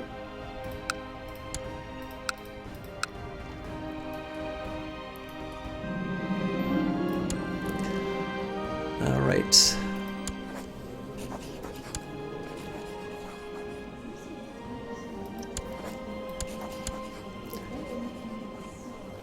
Still not a whole lot that we can really do about these. I think we're just going to speed up. I'm still not 100% sure what I want to do money-wise. I'm attending a festive outing with Adeline. Unfortunately, half the court is also here, and I'm having trouble getting time alone with my amorous quarry. So in this case, I'm going to flirt with her discreetly, and the reason I do this is to raise her opinion of me. Despite never getting a chance to be alone with Adeline, I do believe my winning personality has impressed her. So, I need a new plan. You should see the effect. There we go, opinion 60. More Lollards getting dragged off. So in terms of state, we're slightly worse off. Oh, that's the Benedictines, actually. So we are 78%. We've actually improved. Lucifer's own 48%, so they're kind of recovering some lost ground. Something happened to the Hermetic Society to lead them to lose quite a bit of influence, and the Dominicans and the Benedictines are in reasonably good shape. I think they've had a little bit of a decline, but I'm mostly just kind of curious to see how the society mechanics work, so...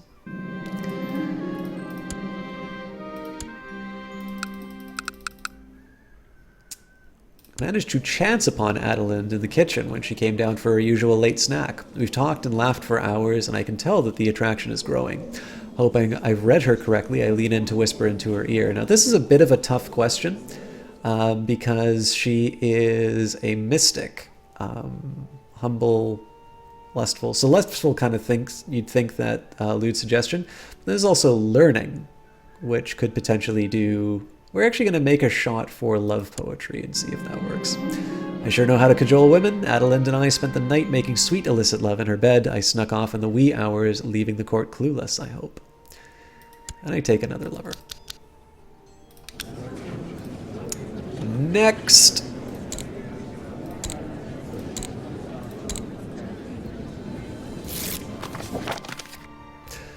To do Cradolf II, I know what you're doing with my courtier Adelind, you filthy spider. However, I can understand the flesh is weak and would be willing to keep quiet about this affair for a small donation. Duchess Ermel the Wicked.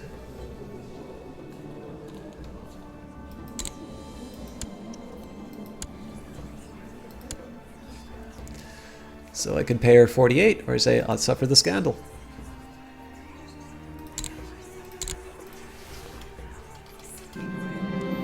Adulterous scandal. Duchess Ermel the Wicked has been telling everyone how she saw me and Adelind making love. The scandal is a fact. I mean, it's not that big of a negative. Interesting. So she's probably a member... Oh, it's because she's probably a Lollard as well.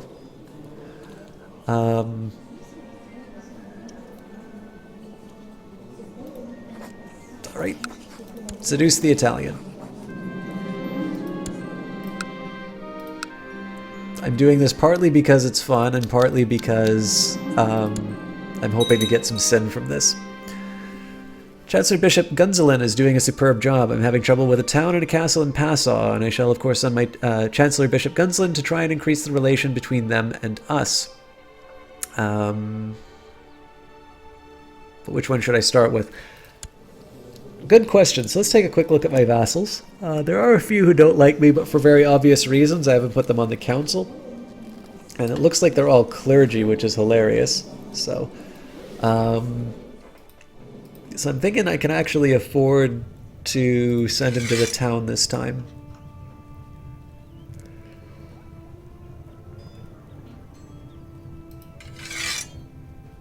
Yeah, we'll do the town, just because that should hopefully raise my taxes a little bit.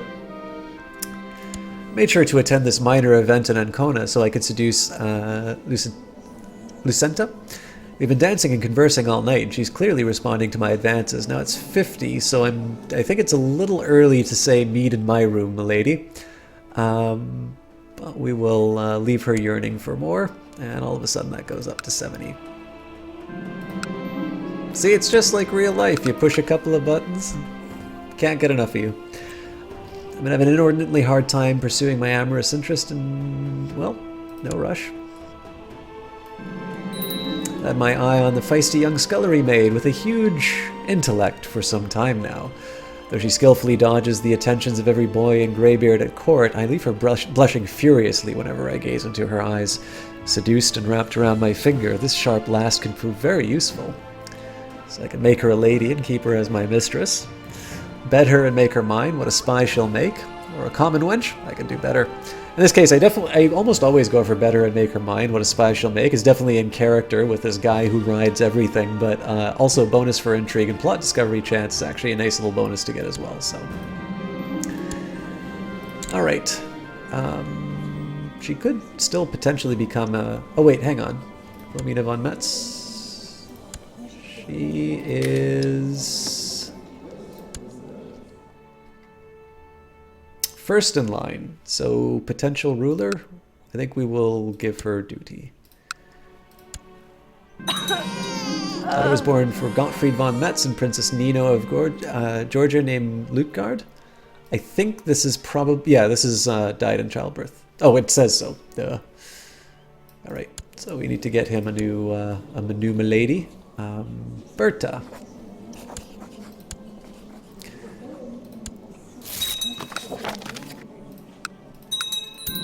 I'm telling you, I don't know how these guys managed before in medieval Tinder.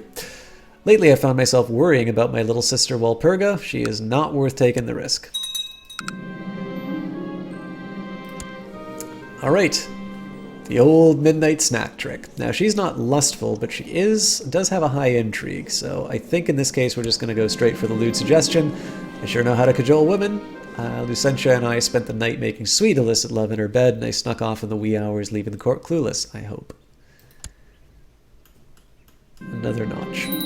The time has come. Harold Castore believes our secret community of faithful has grown strong enough to no longer need to hide in the shadows. It is time to profess to the entire realm that I am a true follower of God, standing proud with my Lollard brothers and sisters. Can we maybe talk about this?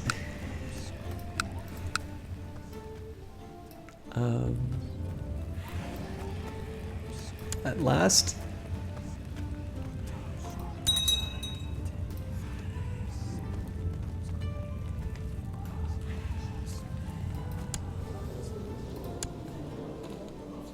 Oh, this is sweet. Oh my god, this is such a big... So, it turns out that the corruption of the Holy Roman Empire... This is... I'm playing so much of this in my head that I actually need to talk about the significance of this event. This is actually a fairly big deal in terms of what we're trying to accomplish in this game. So, I spent such a long time playing a succession of Satanists trying to corrupt the Holy Roman Empire.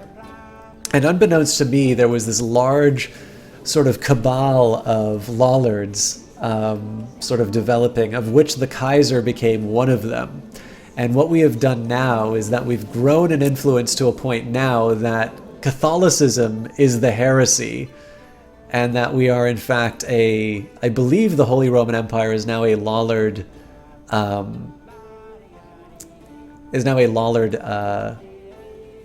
empire, basically. Certainly the Kaiser is. So this is amusing, to say the least. And I believe in this case we don't get the option of the other secret societies. For the Hermeticists, I can't join until March 28th. So, because we don't have a sin yet, I think maybe we will join the Hermetic Society just so we can see what's going on. Because I think the corruption of the Holy Roman Empire as a Lollard bastion is amusing in and of itself. And there's basically a holy war going on right now. So I believe in this case we are actively fighting in this case. To the heroic Duke Rudolph II, peace be with you. We request that you honor the obligation and answer the call to arms against Kaiser Baldwin of the Holy Roman Empire.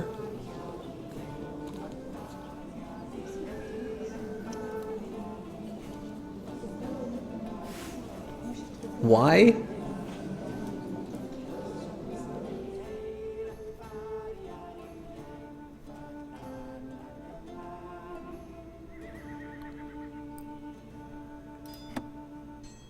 I don't get what the connection is with us.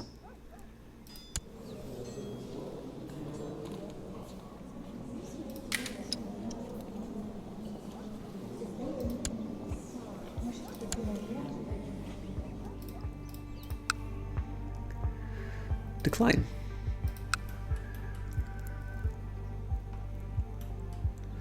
I'm actually tempted to take up arms alongside the One True Faith, but that's money we could be spending on my own kingdom. All right, Castletown's almost done. It'll be done February the 2nd, so we'll give it a couple of days. To the learned Duke Rudolph, peace be with you. We've decided to offer you the position of commander. Do you accept? I do. All right.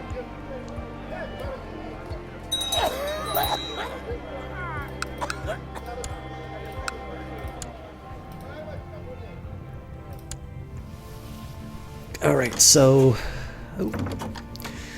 The great wit Rudolph, blessings upon your house. Please support me by voting with me in the council. If you do agree to do this for me, I will henceforth owe you a favor. Hindustan. Why is there a Hindustani Prince Archbishop? This game has gone down a very strange path. Alright, so a couple things we're going to do. First, we're going to upgrade improved keeps. I think we didn't actually gain anything while we were waiting, but that's fair enough. We'll do castle walls just because that will allow us to... 322. That's for the Dota fans. Doesn't give us a whole lot, but it does also give me the opportunity to build that hospital. I will eventually upgrade the hospitals, but my priorities are going to be, again, those income-producing assets first, and I think I'm actually going to wind up saving up so that I can build some cities as well. Again, that's just improving the coffers. Especially because we're going to be waiting to go to war. That seems to be one of the better ways of me managing my existing resources. Now I know there's a few of you who just recently started watching, and I know there's a few of you who came in. I will admit, I have been trying to get to bed for work a little bit more regularly. But I'm not too. I'm also not too opposed to sort of, keep playing and do a bit more if people are up for it. So, does anybody have any strong feelings one way or the other? I know it's been a little bit more lurky. I mean, I don't mind. I will play for a little bit longer anyway. But does anybody particularly want to see this keep going, or is there? Is it just sort of we can leave it to the next stream? Especially if there's something that people would like to see. The other thing I can do is there's a little something that we might be doing in the future that might amuse you. It's not really Crusader Kings related, but it might be fun. Alright, the Price of Decadence. The ruling dynasty of Sumra Kingdom has been overthrown by the zealous and hardworking tribesmen of the Genrid dynasty. Formal vassals may seize this opportunity to declare independence. Bloated fools. Alright, now this is scaring me a little bit here. Because those are a lot of troops. I think the Kaiser has this in hand.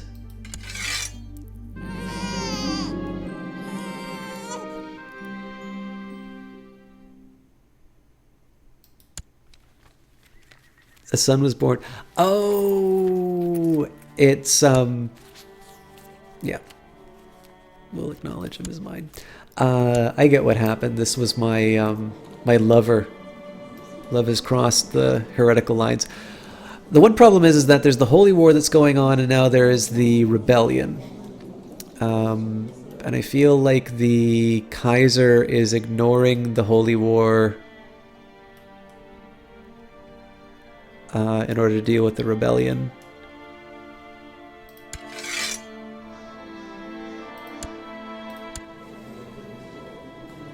Oh wait, no, it wasn't my... No, my lover was a... Oh, hang on, this is the one who ratted me out, wasn't it?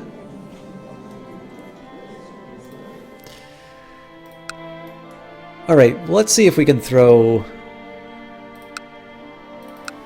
our support a little bit. Oh, alright, so... looks like she died of the Great Pox, so this gives me a chance to trade up. Am I in the same faction? No, because our faction no longer exists through revealing that the Kaiser was a Lollard. No, I will not. Man, we got some slim pickings here. I've got a 19-year-old, but I have a feeling... Oh, yeah, relative of a pope? That's going to be hilarious.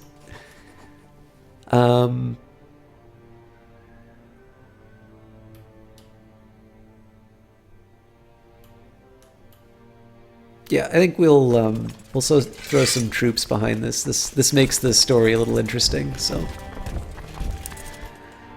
We're only going to pick off really easy targets, though. because this is going to prove to be quite costly for me.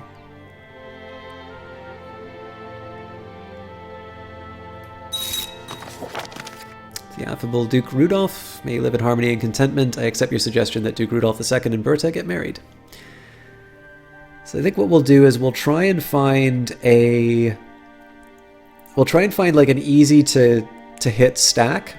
Actually, this is not a bad one because they've got the support of sort of 9,000 of the Kaiser's troops, and they're losing, unfortunately. So, but we're probably going to get there a little too late, unfortunately.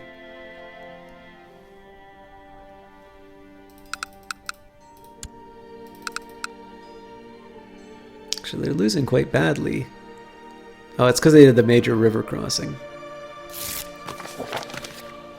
So the Master Duke Rudolph II, I'm Count Raoul, steward of Duke Adalbert. Your skill as a steward on the council, Kaiser Baldwin's knows far and wide. I implore you to advise me in matters of politics, so that I may serve my liege as admirably as you serve yours.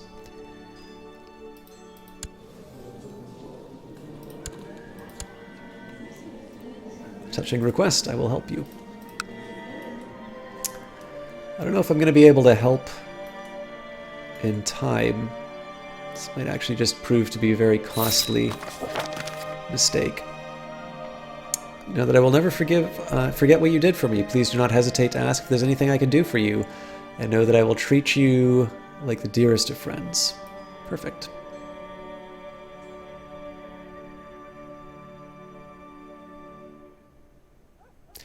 I mean, we can be decisive on this, but we're gonna arrive at exactly the time I don't want to. But we'll risk it.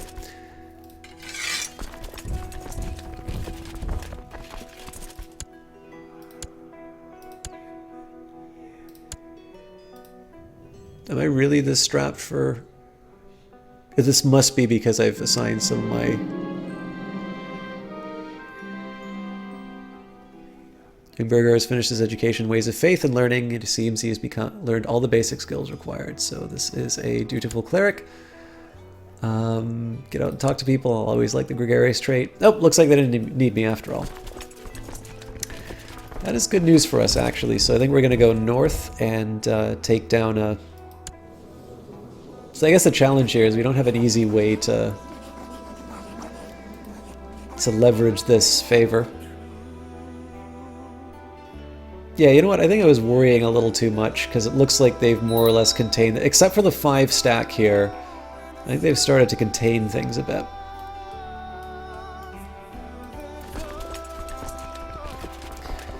And let's ditch the vassal levies. There's no point in pissing them off just for the sake of...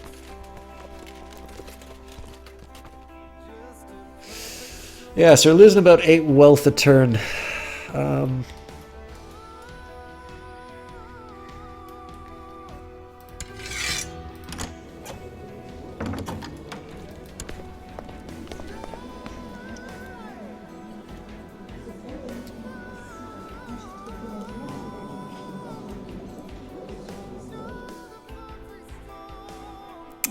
I'm gonna try and get in good with the Kaiser on this one. I hate to do that, but I do have a male heir now, so I'm a little more comfortable. Now, what are the personal holdings? Oh god, I probably should have had it here.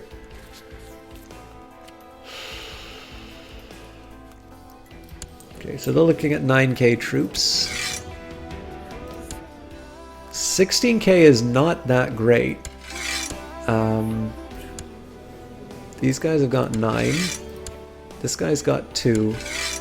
Yeah, we need to wrap up one of these wars, otherwise this is going to be a very bad defeat for the Kaiser.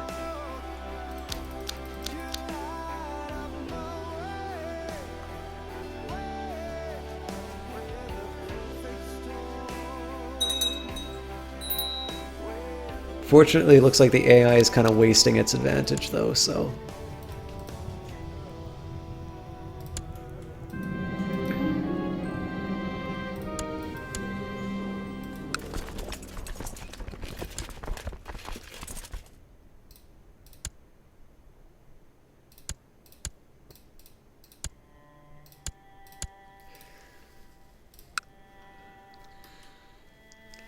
I mean, one way you can look at this is a really inefficient way to transfer in some military tech points as well. I'll show that in a second. To the good wit Duke Rudolph II of Lower Lorraine, we want to ask for your permission to give my ward Wilhelmina a proper Lollard upbringing and learn the ways of the Bible. Seems appropriate.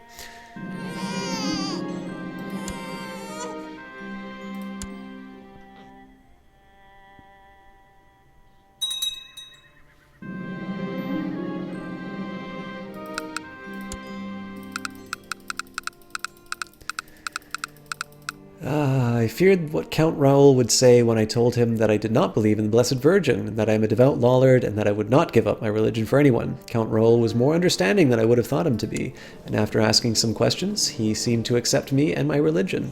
Friends like you is hard to find, Count Raoul.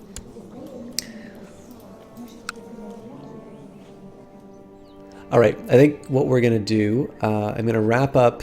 I don't know if I'm going to wrap up the war. Okay, nice. And this was, this is a legitimate child, so... Oh, you know what? It went away, so... I guess I'll just have to siege down this next one. Okay, castle walls are done. Still don't want to follow these harebrained schemes. Okay, I have a feeling I'm not going to be able to do any of these upgrades that I want. There's definitely stuff that we can do. Ah, my liege, my work in Bar has come to fruition. By bribing, cajoling, extorting, threatening, and forging documents, I've managed to fabricate a claim on the Duchy of Upper Lorraine, presently held by Duchess... Oh my god, that's so expensive. We're going for it.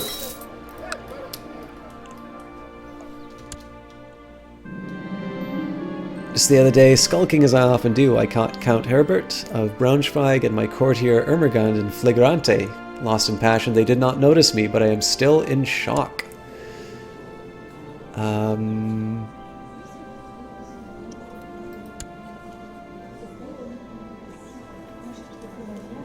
smell profit.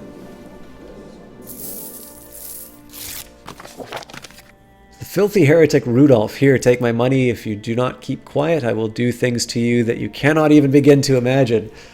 Kind of like you did with my courtier, eh, buddy? Snooping can be so rewarding. Does not say how much I got. Nothing. I have a feeling that is... Smugglers enter Domain. While managing your liege's domain, you let in a group of what you thought was merchants looking for new business ventures, but as it turns out, they were smugglers. Oh, cool. So that's not my problem. I am, however, going to see if I can borrow from the Jewry. I can.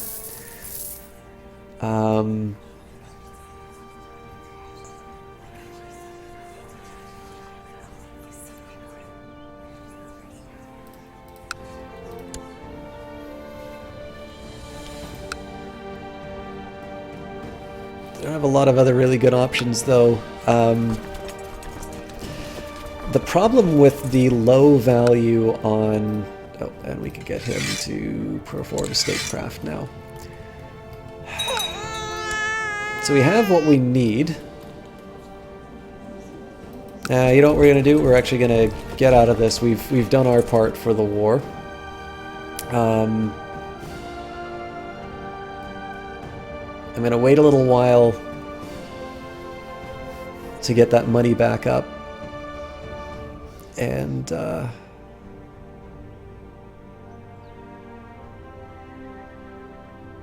then we're just going to seal the deal on Bar. How long till I can... Oh yeah, my legalism isn't at the right level, so we're going to be over the limit. But I can also give away one of my baronies, so... Alright.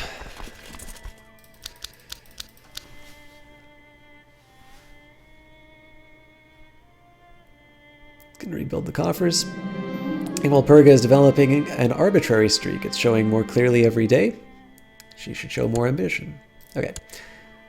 So I just want to take a quick look. I may have gotten lucky. And there are no negative modifiers on any of my territories, which is good. So we're going to hold off for a little bit here. We're going to build up a bit of a war chest. Lethal nightmares. My beloved Uncle Dightone claims that something tried to kill him last night. He woke up with a small shape pressing down on his chest. It ran off hissing, but left a nasty long needle behind.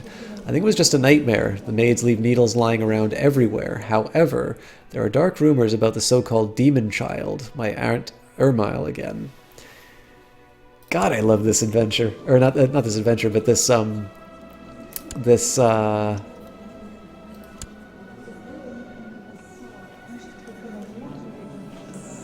sort of storyline is a fun one. It's 5 years until she becomes 16, though. So I was born to Duke Rudolph II of Lower Lorraine, and oh, so we got another bastard. I'm definitely making progress. Fate smiles on me. My wife Berta is pregnant. Hard to see why she'd be paranoid. I don't think this is quite enough to. Glorious Duke Rudolph II, your wisdom and mercy are legendary. We decided to offer you a position of commander. Sure, but hopefully I don't have to fight. I'm just trying to build up this war chest so that I can seal the deal on Bar without... if I go into debt, my troops will fight worse, and I will also potentially get smuggling rings starting up at my territory. So, a dirty secret just the other day, skulking as I often do, I caught Duke Cesare of Genoa, and my same courtier doing it. Lost in passion, they did not notice me, but I am still in shock. And I smell profit again. Alright, well, that is enough to...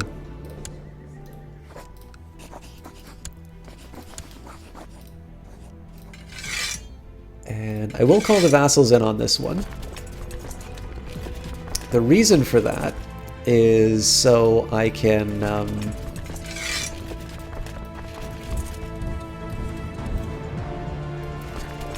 basically so they can act sort of as a shock troop, I guess is the way I'd want to put that. Alright, this is going to be so clowny, but... it's coming in single file. We only lost 95 guys, so we're okay there.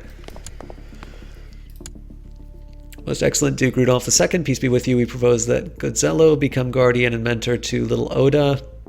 I'm going to decline. I actually want to take care of my own kids, so Oda will be... get etiquette, and Ermel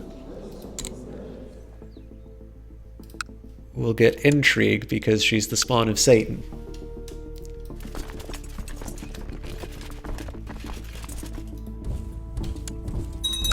And now we will all converge on Bar.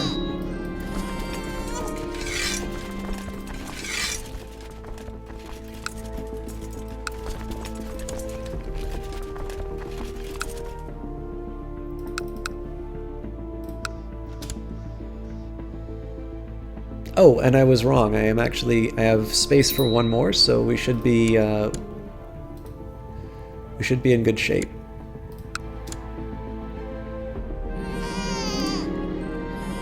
This was a legitimate child. Sorry guys, I'm really rushing through stuff right now. I know the view count's kind of been steadily declining. But just the other day, skulking as I often do, I caught Cesare of Genoa and my courtier Helene. More profit. I wish it would tell me how much I got off of this, but the opportunity came up to finally get the second duchy, so we will we'll accomplish that. We'll call it a night, and then we'll talk about what the next couple of steps are going to be. So I got 16 gold for the effort, 3 piety gained. I think that's because they're Catholic. We can end the battle, or end the war.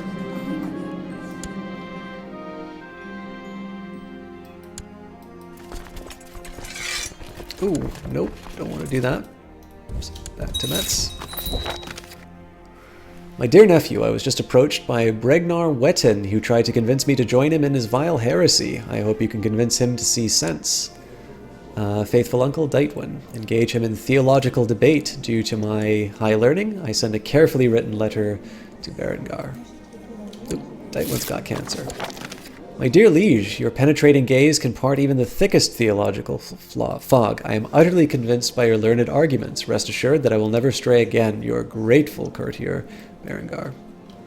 Alright, can I drop these guys yet? I can without losing them. So,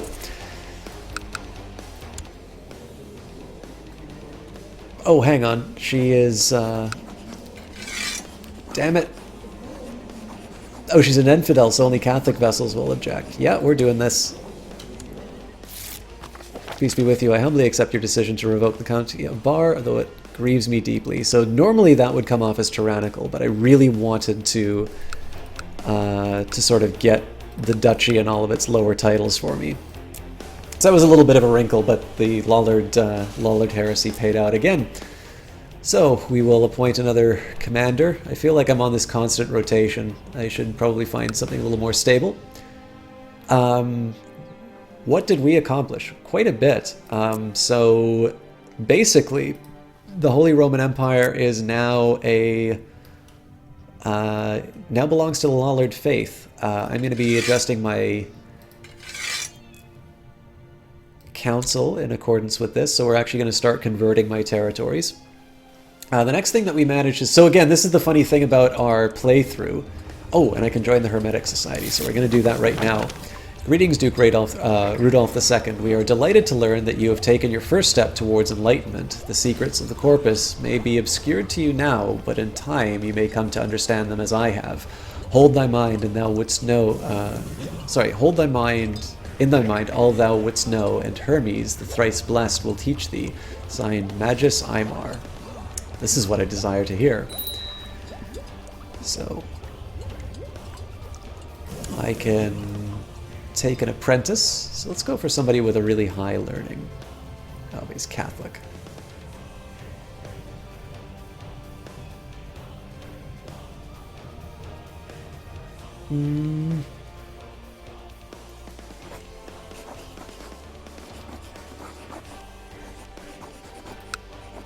He will not convert. Oh dear. It's actually just going to be wrapping up soon, I think. Hello, Jesse Quill. Thank you for the host. You know what? Knowledge knows no. We're going to put the most suitable apprentice. So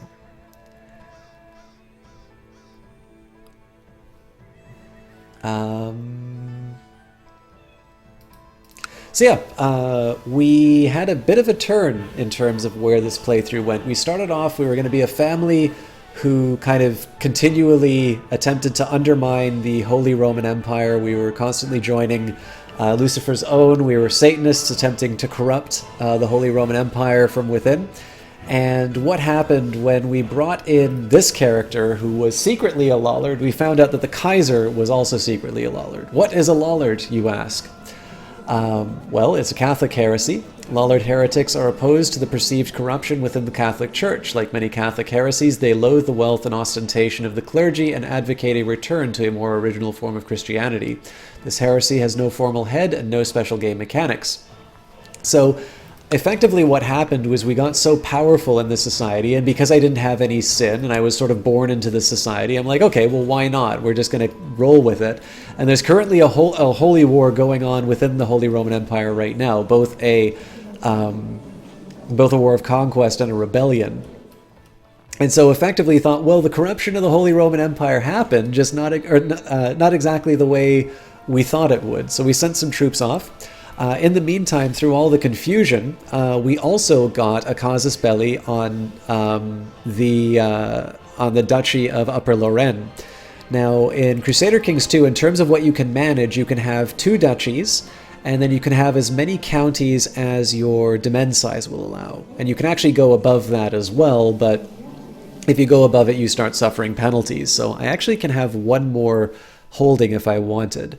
So what we've done is we've sort of maxed out our individual sort of, how do I put this? We've maxed out sort of what we can personally hold. And what we're going to be focusing on now is actually expanding the bloodline. I'm going to look to start maybe getting some more duchies for myself, but I'm going to be looking to get these duchies so that I can give them to other family members. This has given us a really nice base of power to work off of. So once we sort of build up our troops, we're going to have 1,100 more troops. We're going to be hovering around 8,000. Now this isn't the last word. I mean, to give you an idea, the Holy Roman Emperor has, you know, about 20,000 to their name. So we're not really ready to do any kind of any rebellions yet. But it's kind of funny how this turned out. So the corruption of the Holy Roman Empire was in fact under heresy, not the Satanists were effectively wasting their time for all these decades. Rudolph II finally gained the status of Grand Duke, and now that the Lollards no longer need a secret society, he has now become a mystic. He has joined the Hermetic Society. Now, in order to press our claim on this duchy, we did have to go into debt, and so we owe Jewish moneylenders. What was it? Oh, hang on. Borrow 300 from merchants? No, here we go. Repay the loan. So I need to repay that, or alternatively, I need to wait for the Kaiser to expel the Jewry.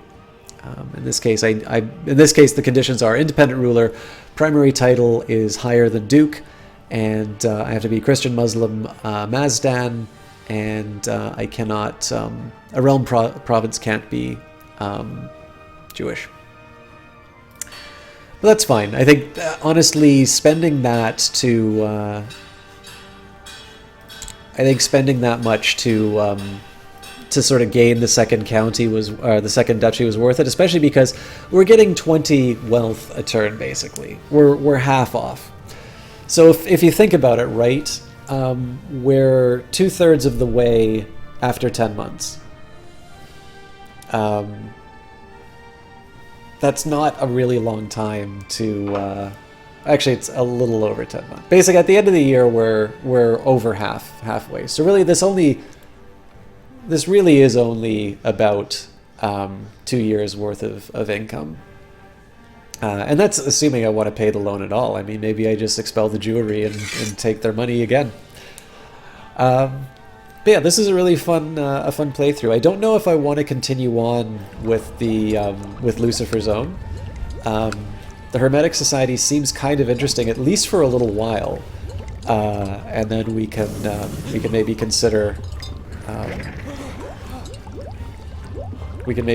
some alternatives. But this character just hasn't been getting sin, and he's very able ruler. So let's just take a quick look and see what this does. So there's acquire ingredients, which is you call upon your apprentice to accompany you in a venture to gather ingredients with alchemical properties. And if I write a theorem paper, begin writing a theorem paper. Yeah, I mean, this is going to be fun. I do want to do at least one... I want to do at least one sort of playthrough in terms of...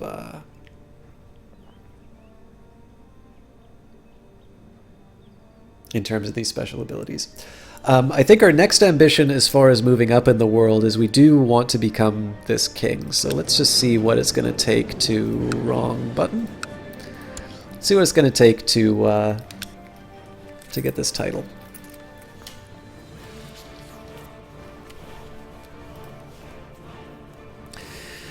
So, I control 43%. Alright, so I'm going to need 2 more counties. I think this is the obvious next step. Sungo and Nordgau.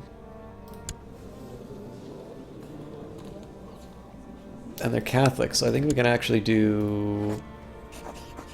No, we can't do a holy war. So I'm going to have to send my my Chancellor off for that. Again, we're going to pay off the loan, because the loan is sort of my insurance against a really strong opponent. Also, it's actually maybe worth considering. We might want to try something like Bourgogne. They're weaker.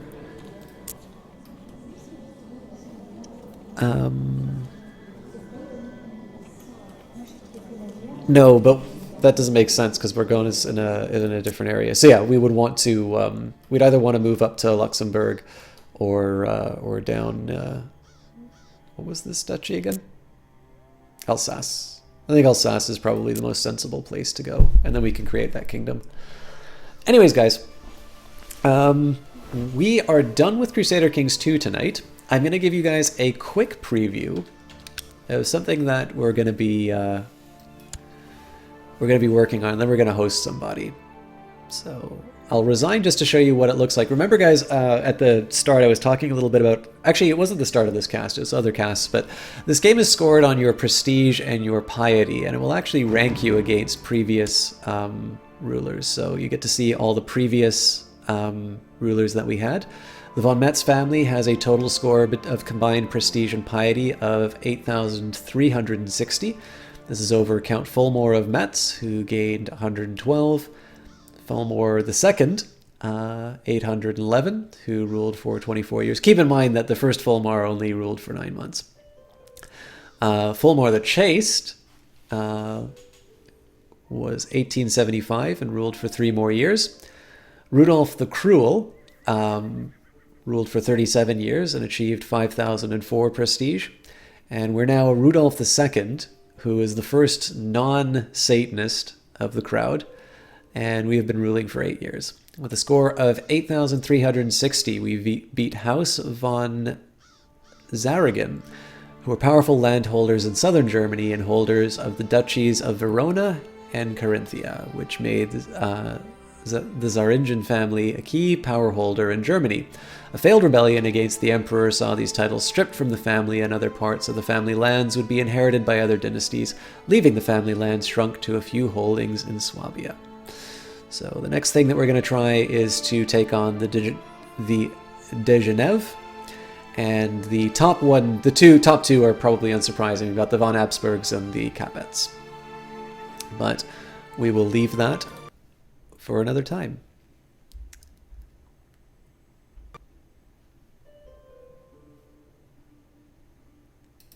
For those of you who enjoy Crusader Kings and stuff like this, I do this every Monday. What we're going to do here is we got to watch a few little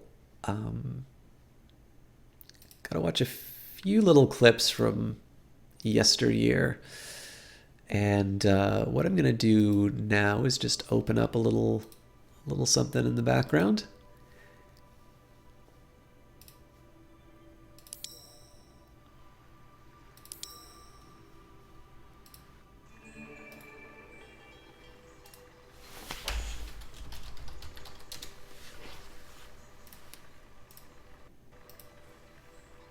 Crash report. No bueno. Let's try that again.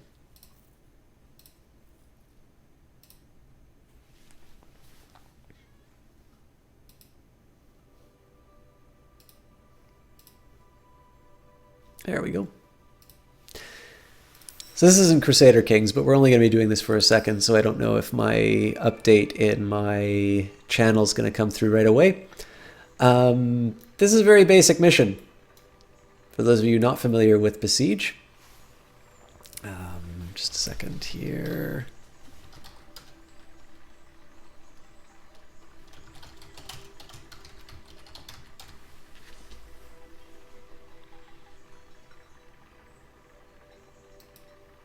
Just gotta put up the appropriate music. Basically, what this game is about is it's a puzzle game of sorts, and it's a building game. So I have to destroy this particular house. And if you take a look at the clips, you will see that 2 years ago, I was playing on a laptop, so my, let's just say that my processing power, my internet connection, everything about the cast needed some work. But I don't know when this is going to happen, but we're going to return to the game here. We're not really doing this tonight, but I thought I'd show you a couple things that we've been working on. So, for instance, to destroy this house, maybe what you need is a nice big device. It's got a bunch of spinning blades on the bottom. It's got a bunch of decouplers so that you move this thing over the house and you drop it, and maybe you blow the thing up. Do you want to see it work, chat? I just need at least one person to say.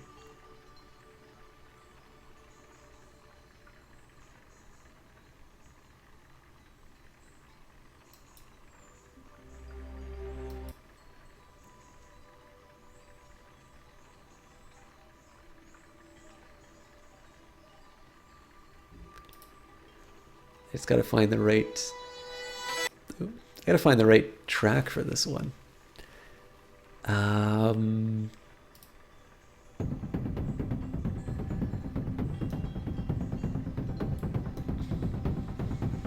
This'll work.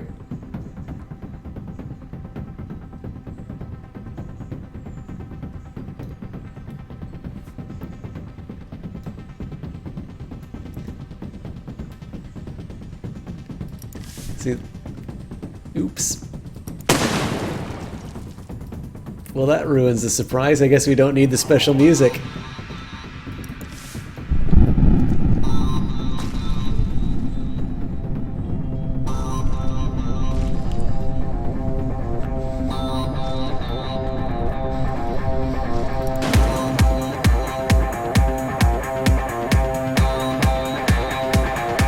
can watch that at normal speed.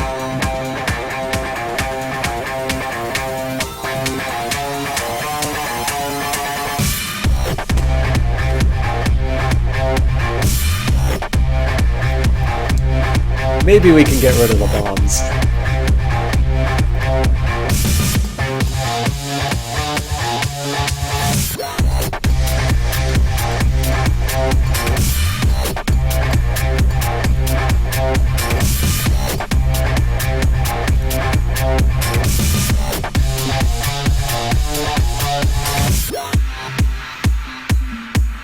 Instead,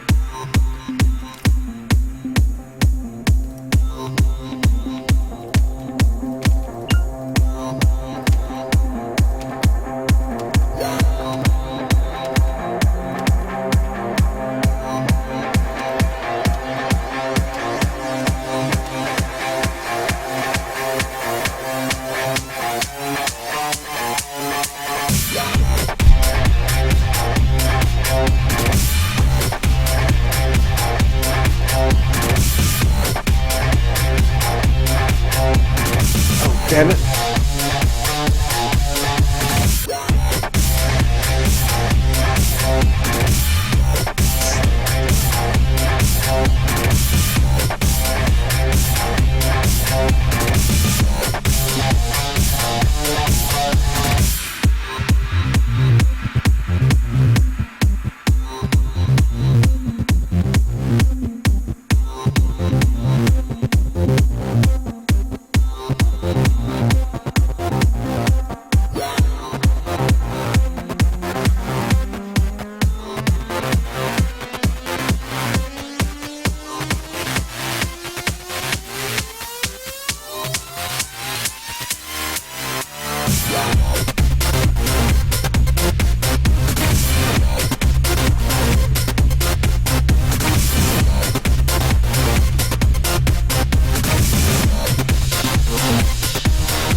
So there was one other item that I had, which is a little similar to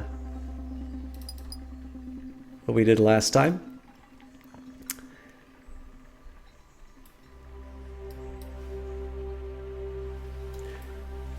Maybe we should change the settings here.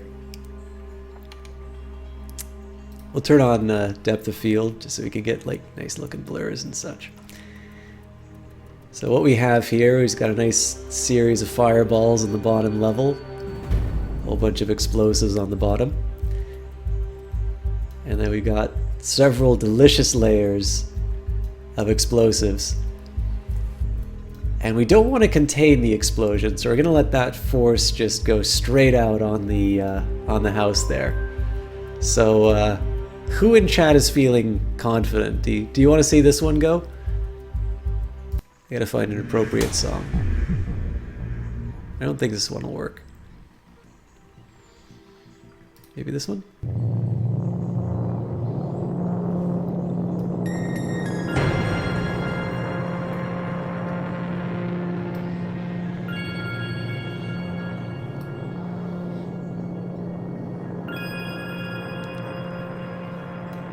No one? We're just gonna leave this for next time?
Any minute now.